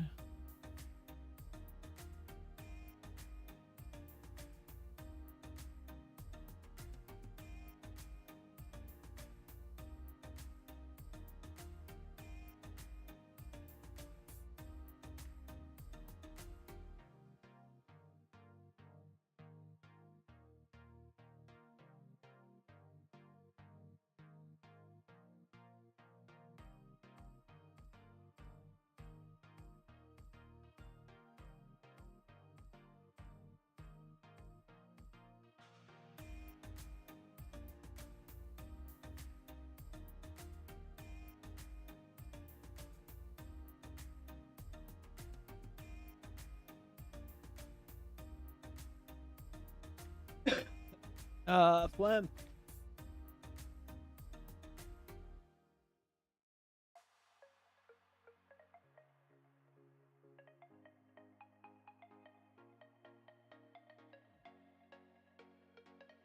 Oh, shit.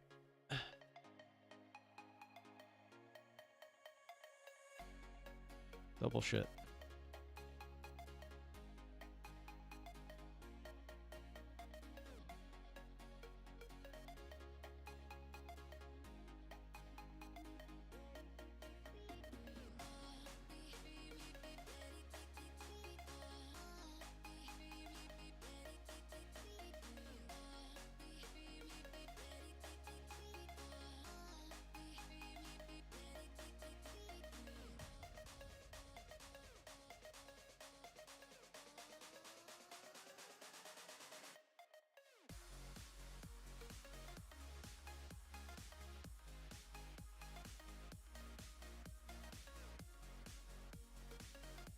All right.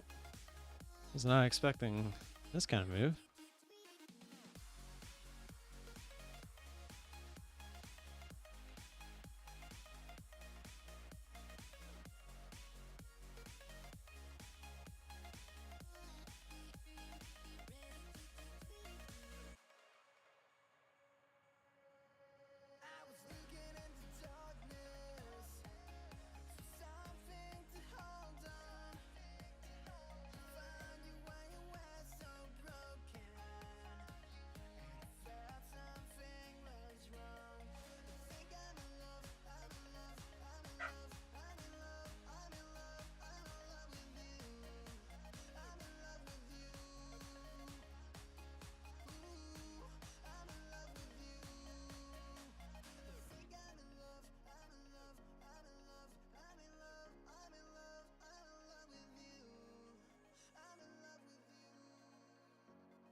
Well, where's that big flush candle?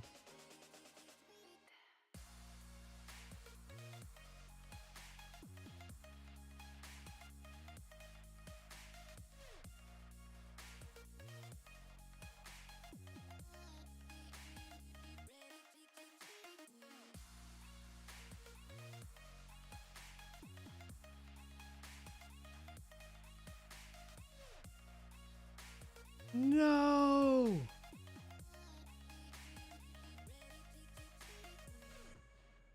Wait. Oh. Okay, never mind. I'm an idiot. Never mind. I had the wrong account on down here, so I didn't know where I was. Oh, it's just chopping me out here now.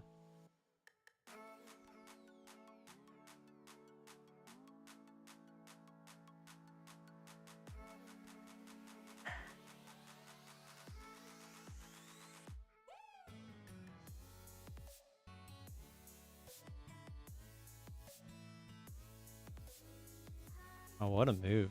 Look at this thing.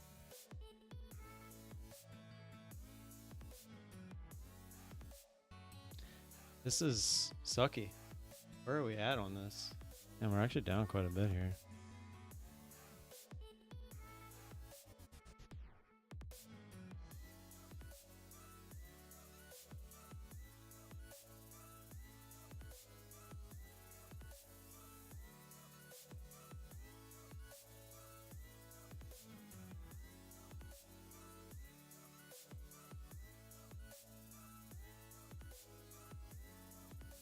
I think we're going to have to pretty much flatten if it goes higher.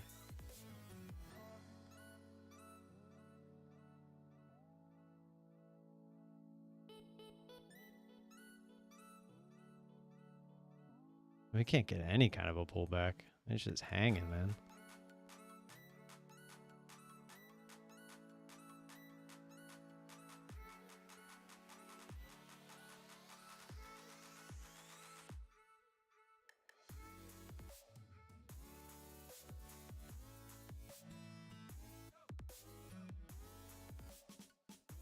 What a crazy fucking move.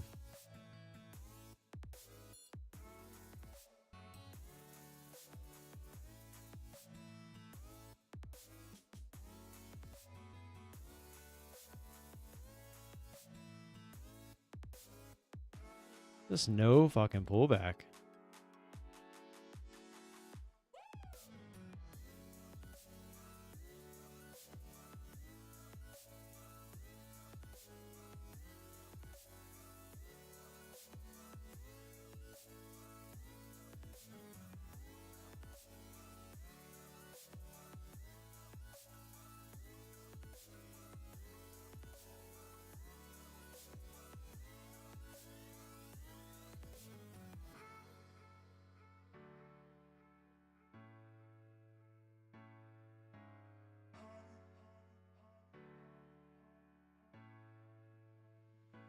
It just feels like it's going to try higher again.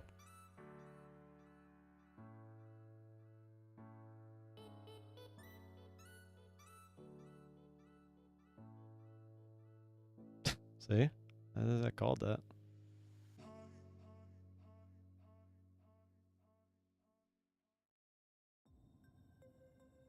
It's going to come get us.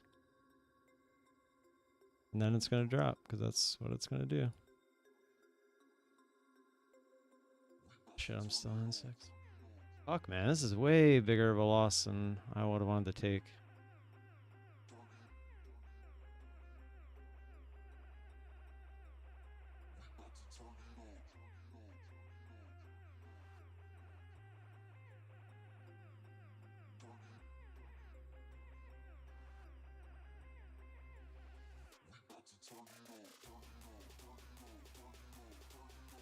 Alright, I'm definitely hitting the flatten button if we get back to the high here.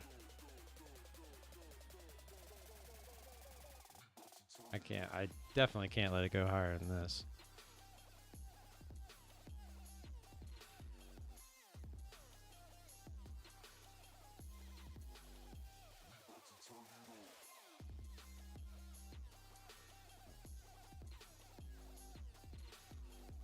Alright. Definitely a stop at the highs.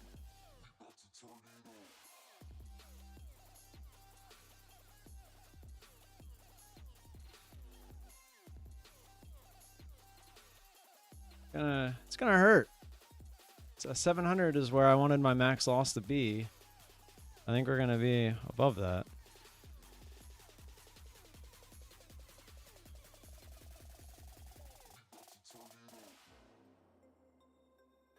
Unless we can get some kind of a pullback here.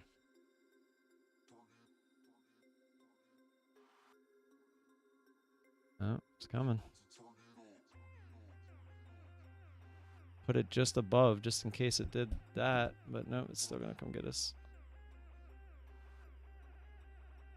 What a nut move.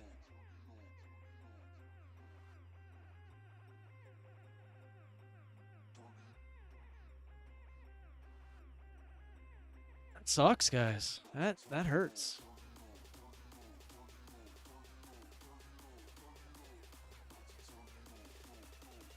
I mean, even if our first entry was here, like...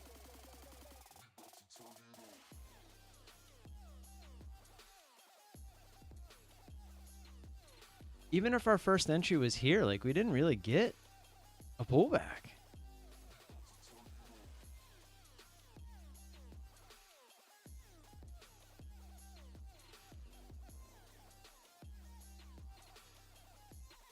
Insane. Is there some kind of... Is there something going on at the moment? That Will Kerriman guy? Yeah. He's still around. I just don't know what he's doing, but...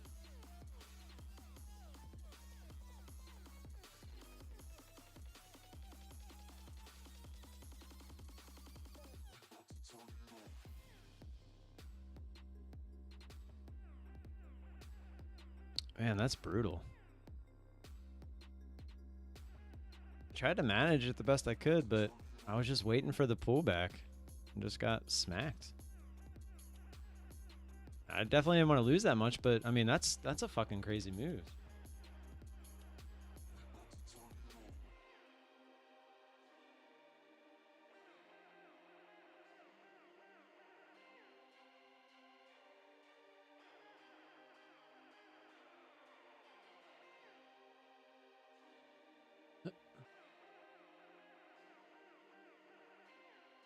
Good thing I cut it at least.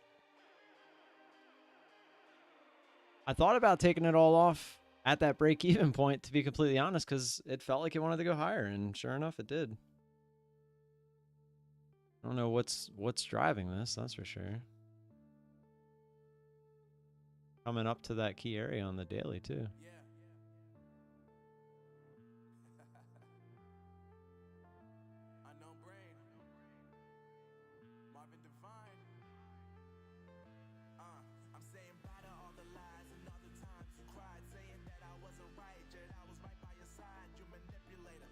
Definitely did not want to take that big of a loss. That sucks.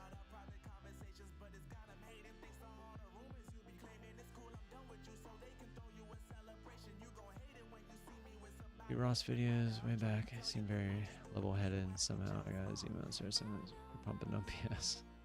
Massive lawsuit. Yeah.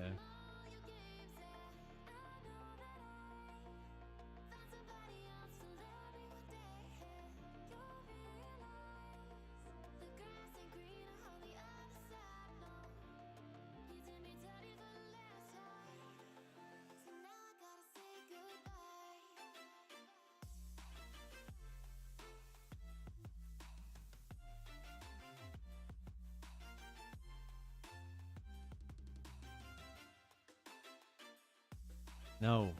No, look, I'm already trying to... No, this is what I used to do in stocks, and it was what always got me. Took the loss, wait for another setup. It sucks. It sucks fucking so much ass right now. But I know I can recover from this. I just have to fucking not try to get it all back right now.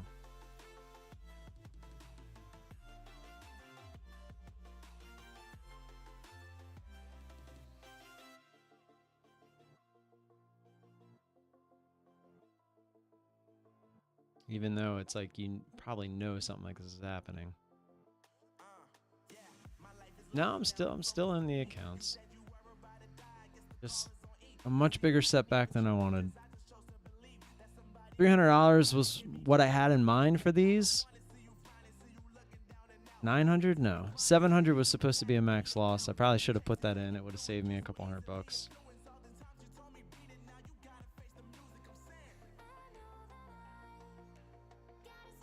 That one sucks. That one sucks. I don't hate the trade. I mean, maybe I could just cut the whole thing here instead of trying to play with it. That's the only thing I feel like I could have done differently. It just didn't. There's just no pullback.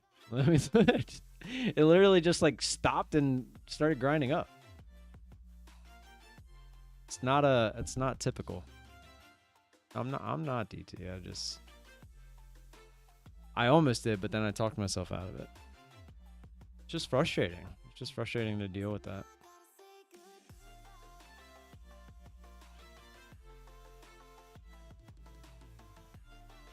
Ugh.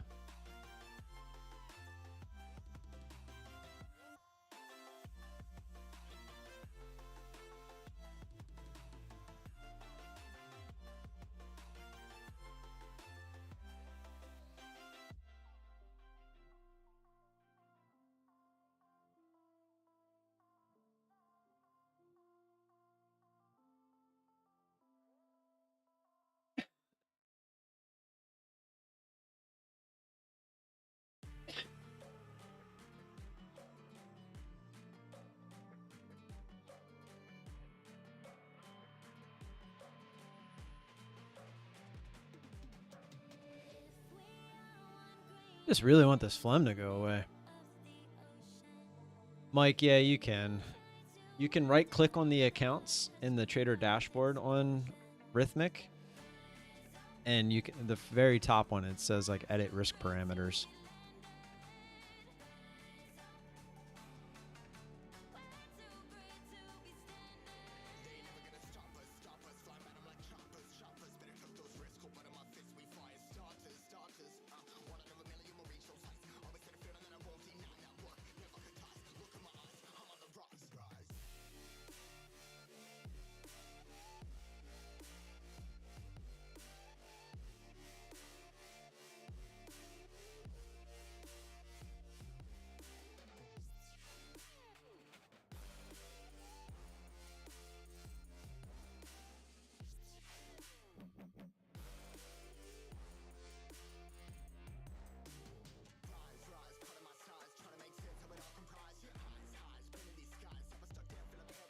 Definitely feels heavy, huh?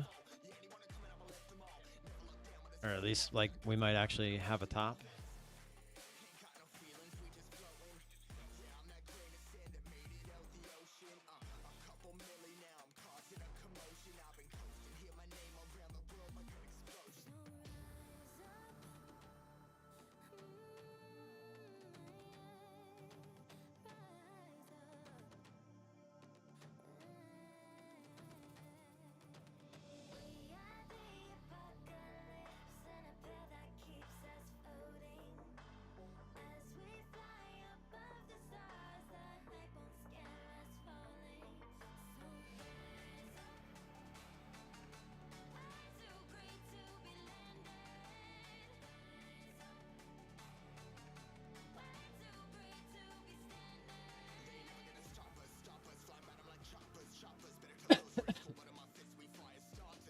These things have been great trained by these crazy moves in the past.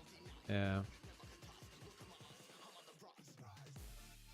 I mean, I'm just glad I put my foot in the sand, and I'm glad I'm not jumping back in. Like, I could have easily jumped back in there with 10 contracts of revenge trade, and I would have just got stopped out. So the fact that I didn't do that is progress. I would have 100% done that in the past. I have to realize it's not an all or nothing mentality. Like, yes, I lost way more than I wanted to lose there, but the account's still there, and I can make that back. Losses happen, right? I have to keep telling myself that. Like, you are going to lose every once in a while. I kept adding risk back in when it felt like we might go down, and that's where I lost more than I should have. But if it works, right? If we get the pullback, like, this works. But it just didn't work this time. Like, that's going to happen. Protecting myself when this happens, this is what makes you a trader. Now, can I come back from this? Can I accumulate 5, 6, $200 days in a row to come back and plus some? We'll find out. But these trades are going to happen. It's just like, and I have to be okay with it happening.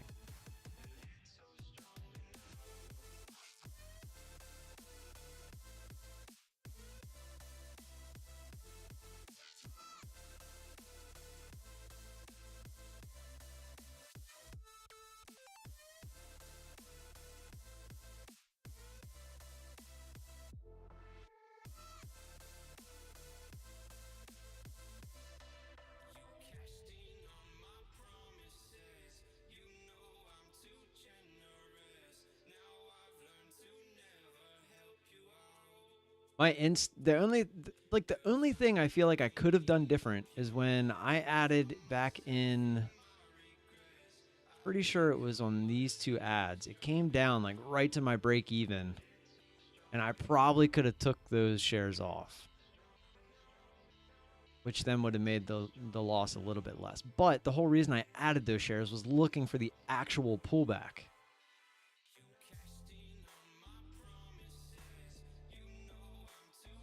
Because that actual pullback I would have ended up making everything back plus some had I had all of those shares. That was the whole point of adding those shares back. I was accepting the risk in the moment that we started this early. We accumulated these shares. I'm looking for the pullback to actually make some money on this thing. It didn't. I took a little bit more risk than I probably normally would. It happens. I feel like a normal trade, you get topped out here and attempt to pull back. If we just break the highs, without this first ad, I'm assuming that like that line's not there or entry's not there, we only lose probably $200-300. But this was obviously a different beast.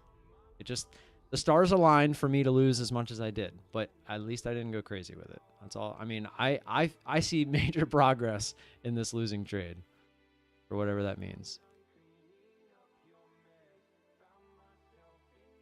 And I have to remember, too, I'm trying to make $2,000 over the course of the month, not one day.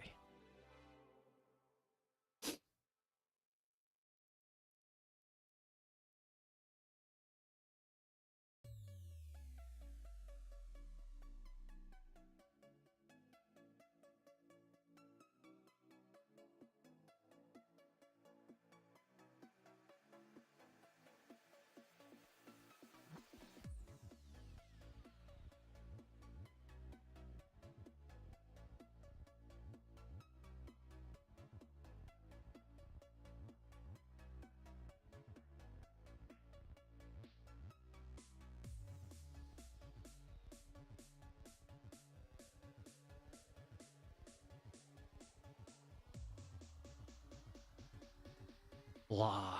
The worst part is too, like the ATR, like never really picked up. So that's a huge candle for what it is.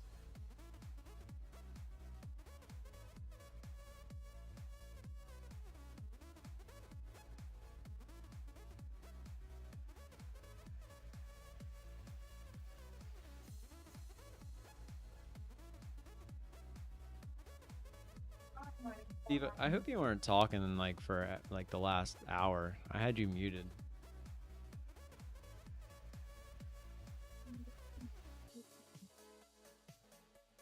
Sounds like he's not. Yes.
Kind of annoying.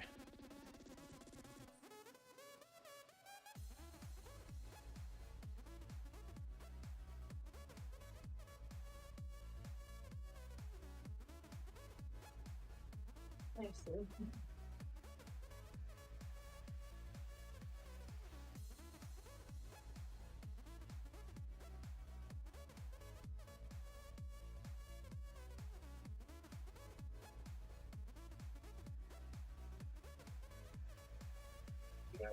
Gross! I don't know. I just feel like we're missing. Think I should mute him again? Yo, Steve, what's up, man? I don't think he's at the computer. I had him muted because he was that phone call was so loud. I don't think he knows he was muted. Wonder how many times he tried talking to us.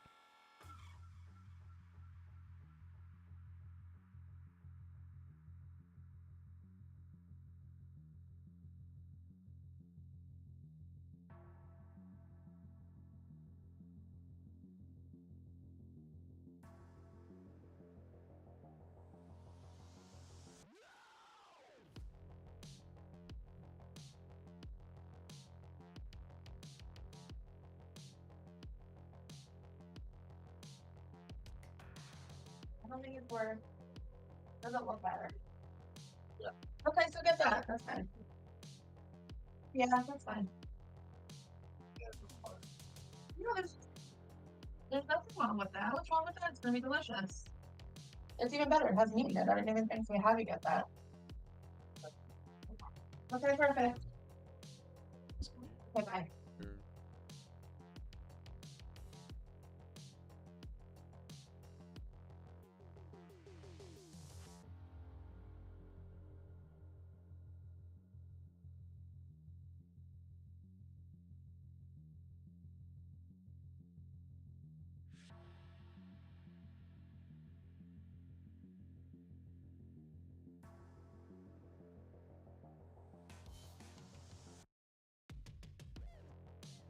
Hey.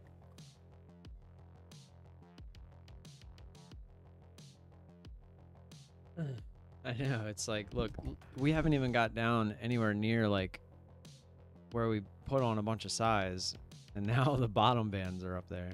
It's crazy.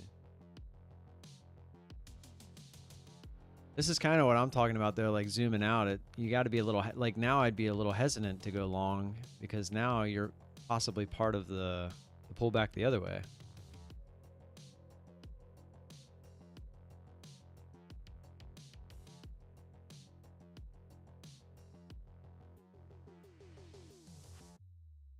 I mean, my strat's not just the short white hat. It's, I mean, I'm just looking for the extended moves one way or the other.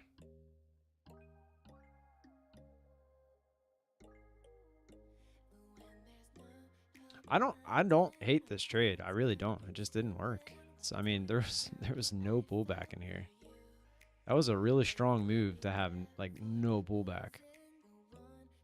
And it's not like it was like, if we scroll out, it wasn't grindy like this. Like this took 10, 15 minutes. This was 3 minutes to get the same type of move. Just didn't pull back.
I don't know.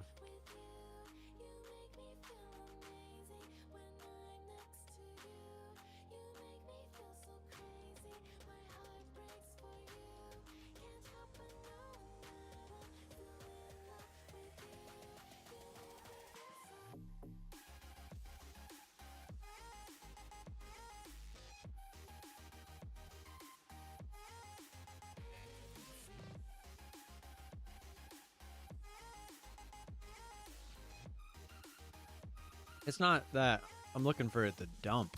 I'm just looking for some kind of a pullback. It can continue higher all at once, but to just go up and stay up like that, it's abnormal.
Oh, no way.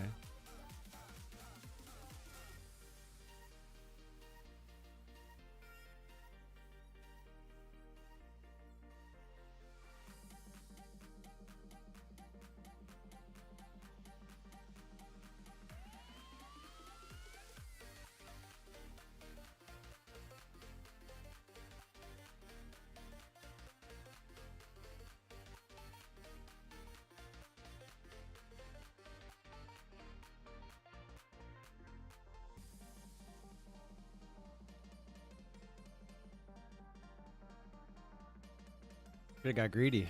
Been like, I'm holding this until high day. Not gonna lie, thought went through my head, but I would literally just be revenge trading. I'm not doing it.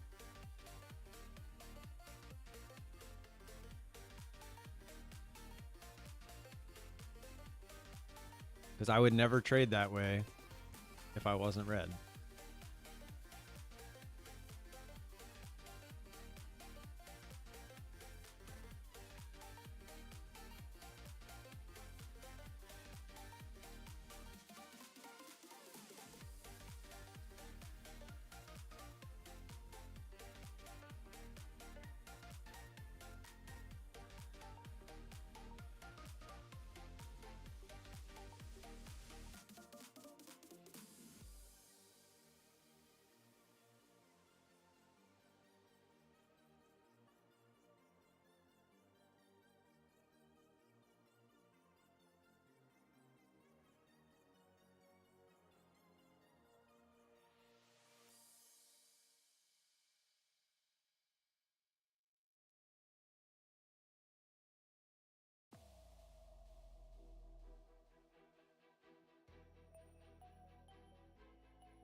Blah, blah, blah, blah, blah, blah, blah.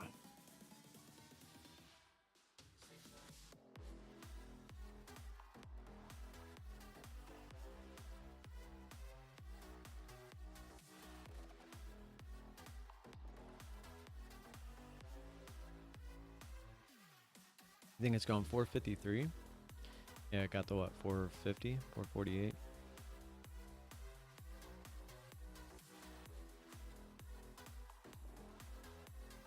Hungry. I just don't know what I want.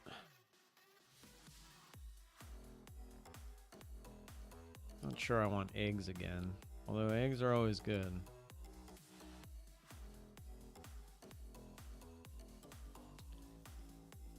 Fun ways to eat eggs for lunch.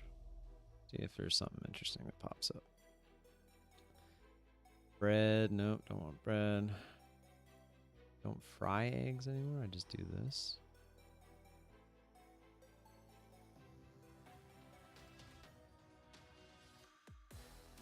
Like rolled the eggs, it looks like. Time for Tim to comfort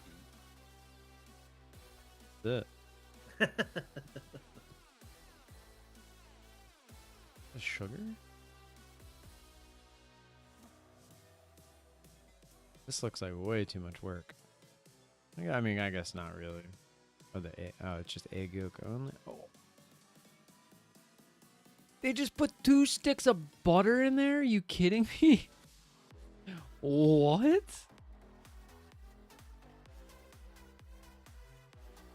Was that had to be cheese, not butter.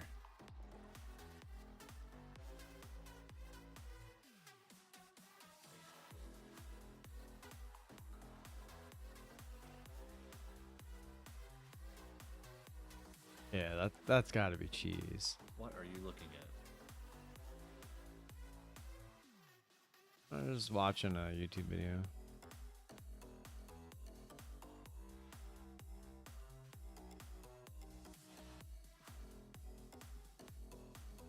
Yes, Steve. Can you hear me? Now I can, because I unmuted you. Why'd you mute me? Noisy fucker. The first time or the second or third time? I thought it was muted. You definitely weren't. I wasn't even here. The first time you were definitely here, you were basically talking into the mic. You had a call for work. And then, then you started talking to, I'm assuming, your wife. My bad. I thought it was muted. That's all all good. No, it's all good. I'm glad I wasn't here for this disaster that you got yourself into. So what the hell? Yeah, you're welcome. Or, I guess, I don't know. What the hell? When is this? So this just went It up? sucked. It literally didn't pull back at all. It sucked. Damn. I could have taken a smaller loss, probably. But the fact that it had 0 pullback, I was like, I still feel like this is going to at least try to pull back. So I was like managing the position. I'd cut most of the shares and then I'd let it make a new high, then add back. And then I'd cut at the high and then I added back. And then the third time I was like, all right, if it goes through, I'm done. It ended up definitely being a bigger loss than I wanted it to be. But I feel like that right there is the most I can lose trading the way that I am. I mean, obviously, if it freaking like rips, like going out. I mean, but that was from when I got in. So what time did you get in? You got in, what, 11:05? 11:03. Yeah, you got 11:03. 0 pullback, 0 pullback. So 11:03. What did you get in There at? was 93? There was no pullback. I got in at 93, 94? It's like 97, 98, it looks like. 97, 98. So you got in 11:04. The second candle. Maybe. I can never tell like which candle these arrows are on because it's like next to them. Okay. So Yeah, I guess it was 11:04. Yeah. So okay, second candle makes sense. It poked through. And then you add it up. And then you cut it. Where'd you cut it at? 420? I added pretty heavy at the top at 423, and then I cut most of all that at 427. But then I added back at like 428, looking for it to drop over. It didn't.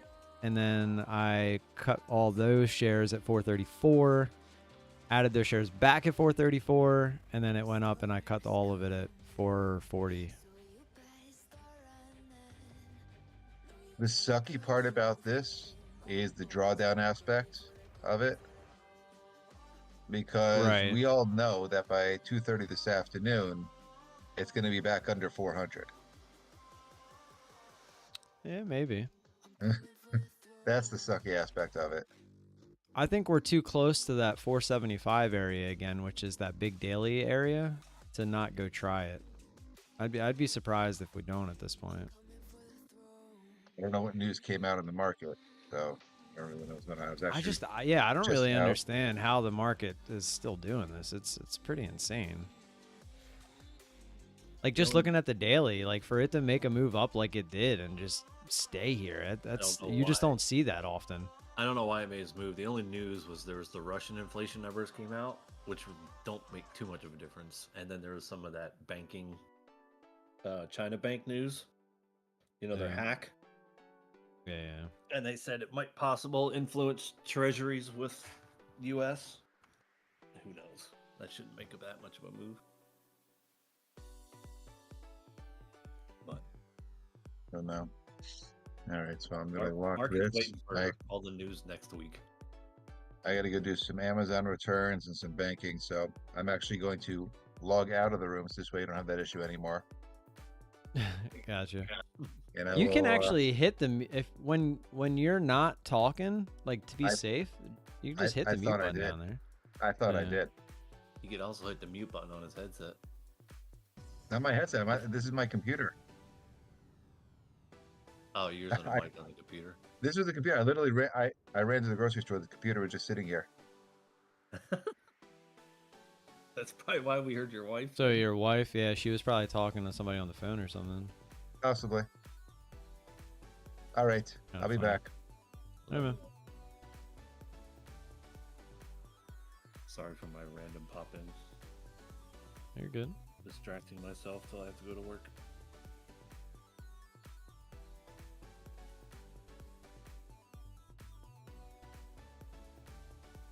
Just one of those situations where I had aces and they lost. Sucks. I just got to recover from it. That's all we can do.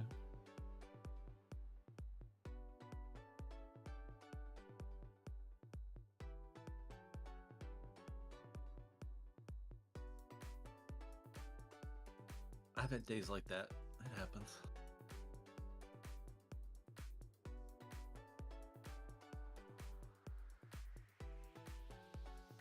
Yeah, I mean, in hindsight, I don't feel like I would have really traded that any different. I mean, like I said, I maybe could have cut it all on the first attempt, but I felt strongly that we were going to get a pullback. I just didn't know when it was going to happen. Yeah, exactly. But I tried it 2 more times and it didn't happen, so I gave up on it. Yeah, you didn't do anything wrong. Yeah, I was. Nice to see you not try. You can't do anything about it. it. I really thought about it. I even had the shares loaded or I've contracts done that loaded. Now so many times, and that $1,000 less turns into a $1,500 or $2,000 loss. yeah. Well, and it would have too, because I would have jumped in on this break with 10 contracts and it went back to high a day and I would have cut it. And that ended up being the high. So then I would have been even kicking myself more because then it would have worked out. But that's not my trade. So You're better off. I talked myself out of it. Yep.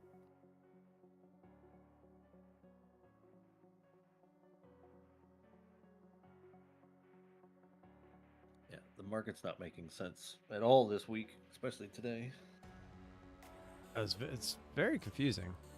Well, I nothing's wish all really my been- I was gonna say I wish all those puts that I sold on paper were real today. They'd all be doing well. Well, the ones I have are gonna expire today. I wonder what Tesla's doing.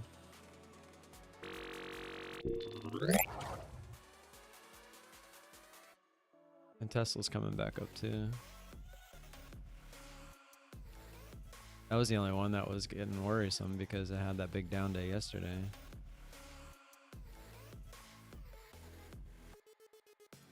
What's Costco doing? Or Cisco. Yeah, they're back up. Wells Fargo. Wells Fargo is still going down a little bit. That could be one where I finally get some shares. All these other ones look like they're going to be 100%. I'm curious how that'll play into the account itself. I guess it'll just show it. I don't know.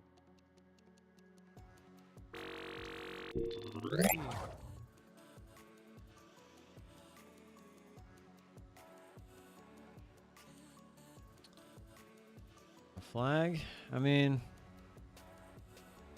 I guess it kind of, I mean, yeah, it could be. It would have been a lot more of one if it would have touched high a day again first.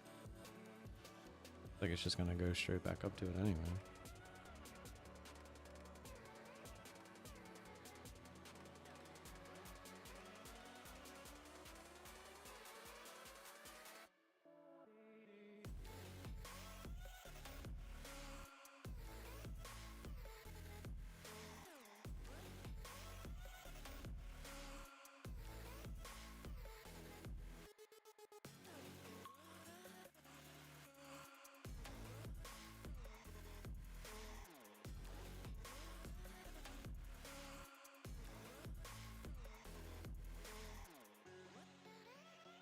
Yeah, I'm not gonna lie. I thought I looked down and it didn't have my realized when I was taking those losses in the bottom left on the account info, but then I looked up top right and I saw I was on the funded account. And for a second there, I thought I was trading the eval that I already passed. And I was about to be pissed, but then I looked over at our trader and it still said 53K and the other two were red. So I was like, oh, okay. I'm not sure which way I would have been happier there. I think I would have been happier if I was actually on the eval because then I wouldn't have took the big loss on the PA account. But then I'd have to get that eval back to passing again. But I'd rather that than taking the big loss on the PA. But It is what it is.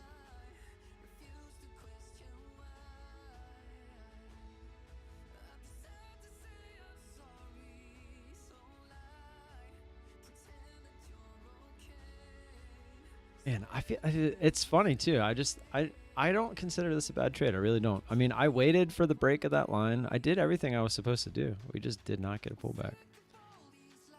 I have to keep telling myself, you're not going to win 100% of the trades. It's just not going to happen. I just can't be taking that big of a loss though. I think that's the only thing. That's the only thing that sucked. It was a little bigger than I wanted it to be.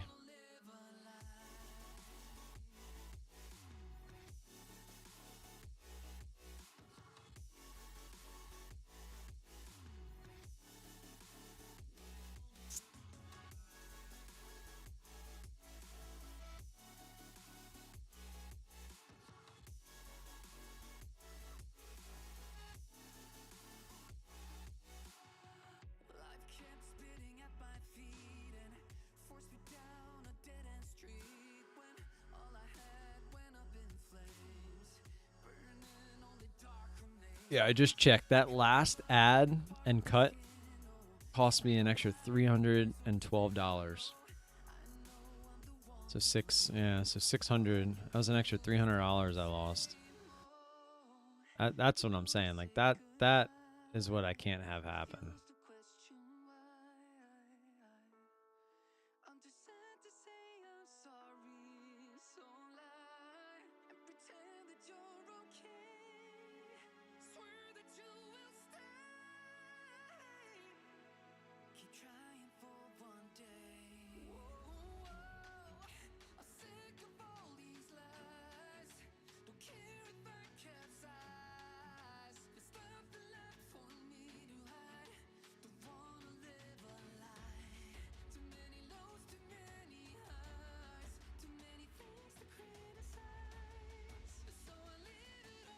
It's funny watching people try. I should rip up now. Oh, you're in it. Stop 15. Nice.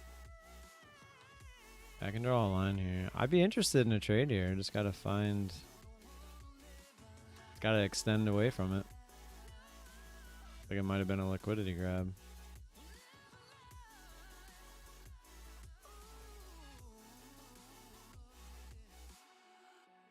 It's a problem though. Like unless you're the big money creating this move, I mean, you don't know if this is going to do this or rip higher. Like you just don't know. So it's like it's so hard to take advantage of those. It's such a 50-50 play.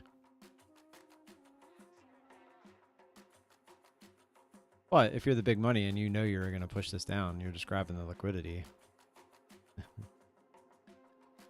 To them, they're like, oh, this is free money.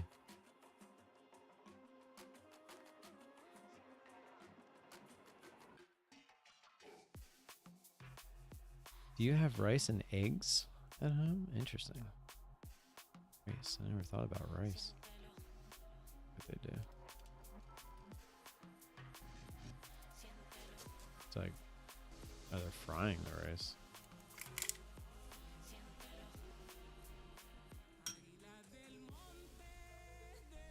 Just the egg yolks.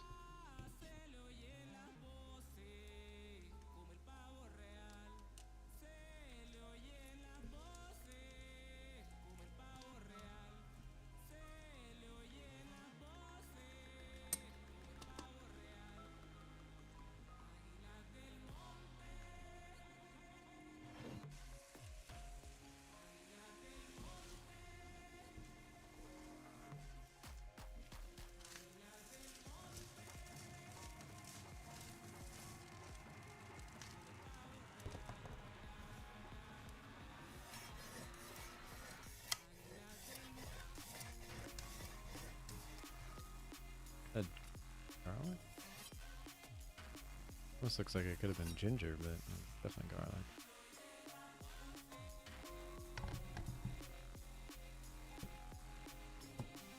That's ginger.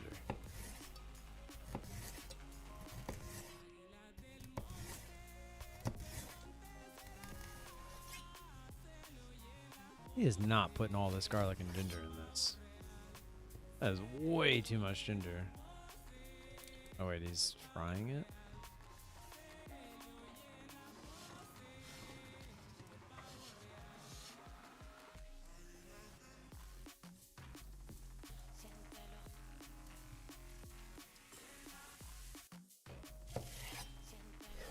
And onion? Jesus, those eggs are super cold at this point.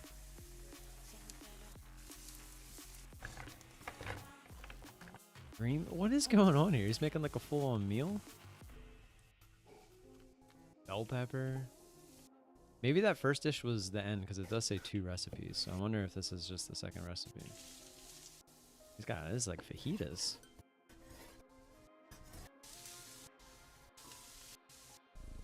So he's doing like a stir fry.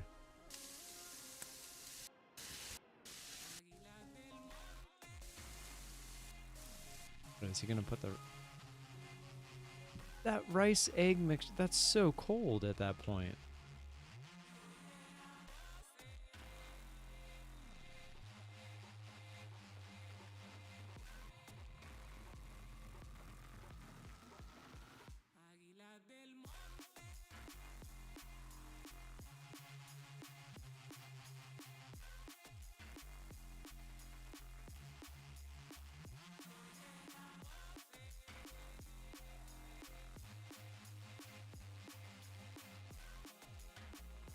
What's up? It's Chris Heria.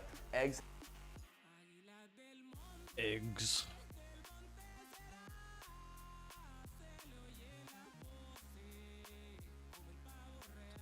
About to just go make a corn dog.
Just cough and phlegm to go away.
That's so frustrating. I was about to just get out.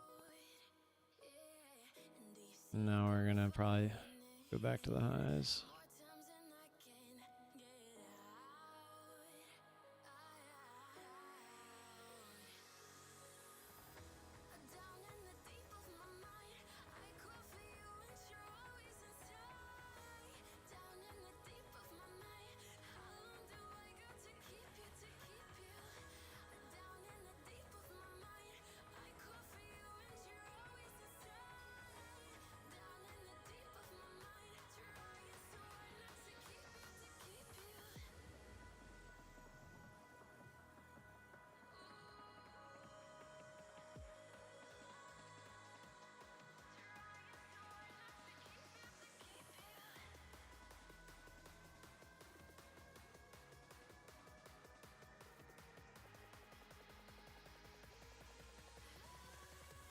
Of course. I was gonna hit it once it started to go a little bit higher and it had to spike.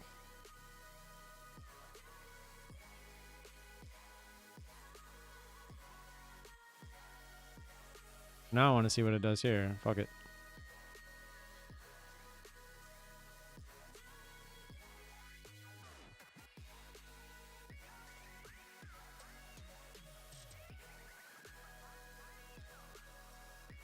Such a dumb move.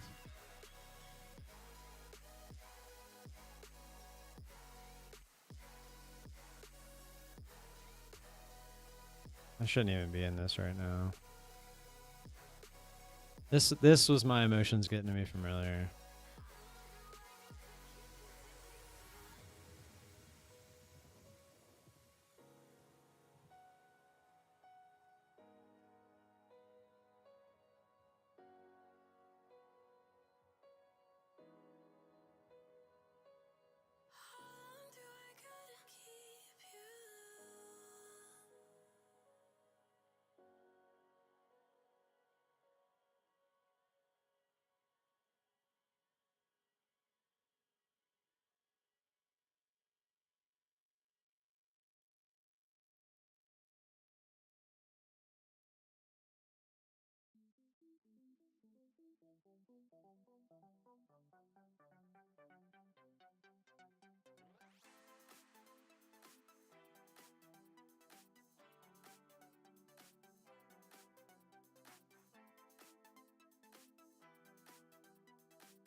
Literally just doing the same thing.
I'm gonna be done for the day if after I get stopped out here.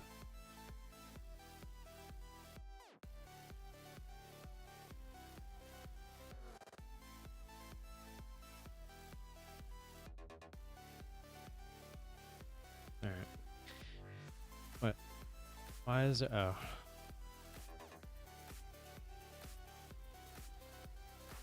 I should have been out here for like a fucking $50 loss, and I turned that into like a fucking $300 loss somehow.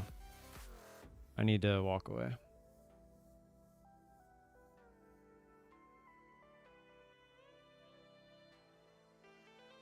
I mean, obviously the market is just being irrational right now, and it can be irrational a lot longer than you can be solvent.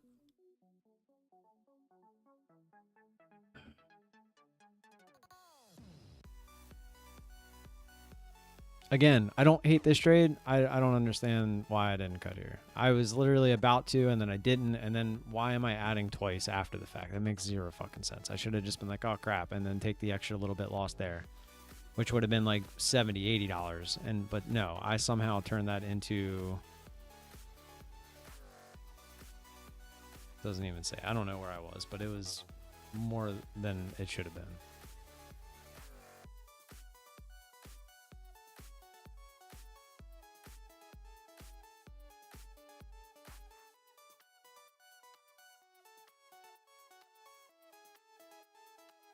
All right, let me get out of here. I'll be back on Monday. Have a good weekend. Stay safe. Don't lose like I am. See you on Monday.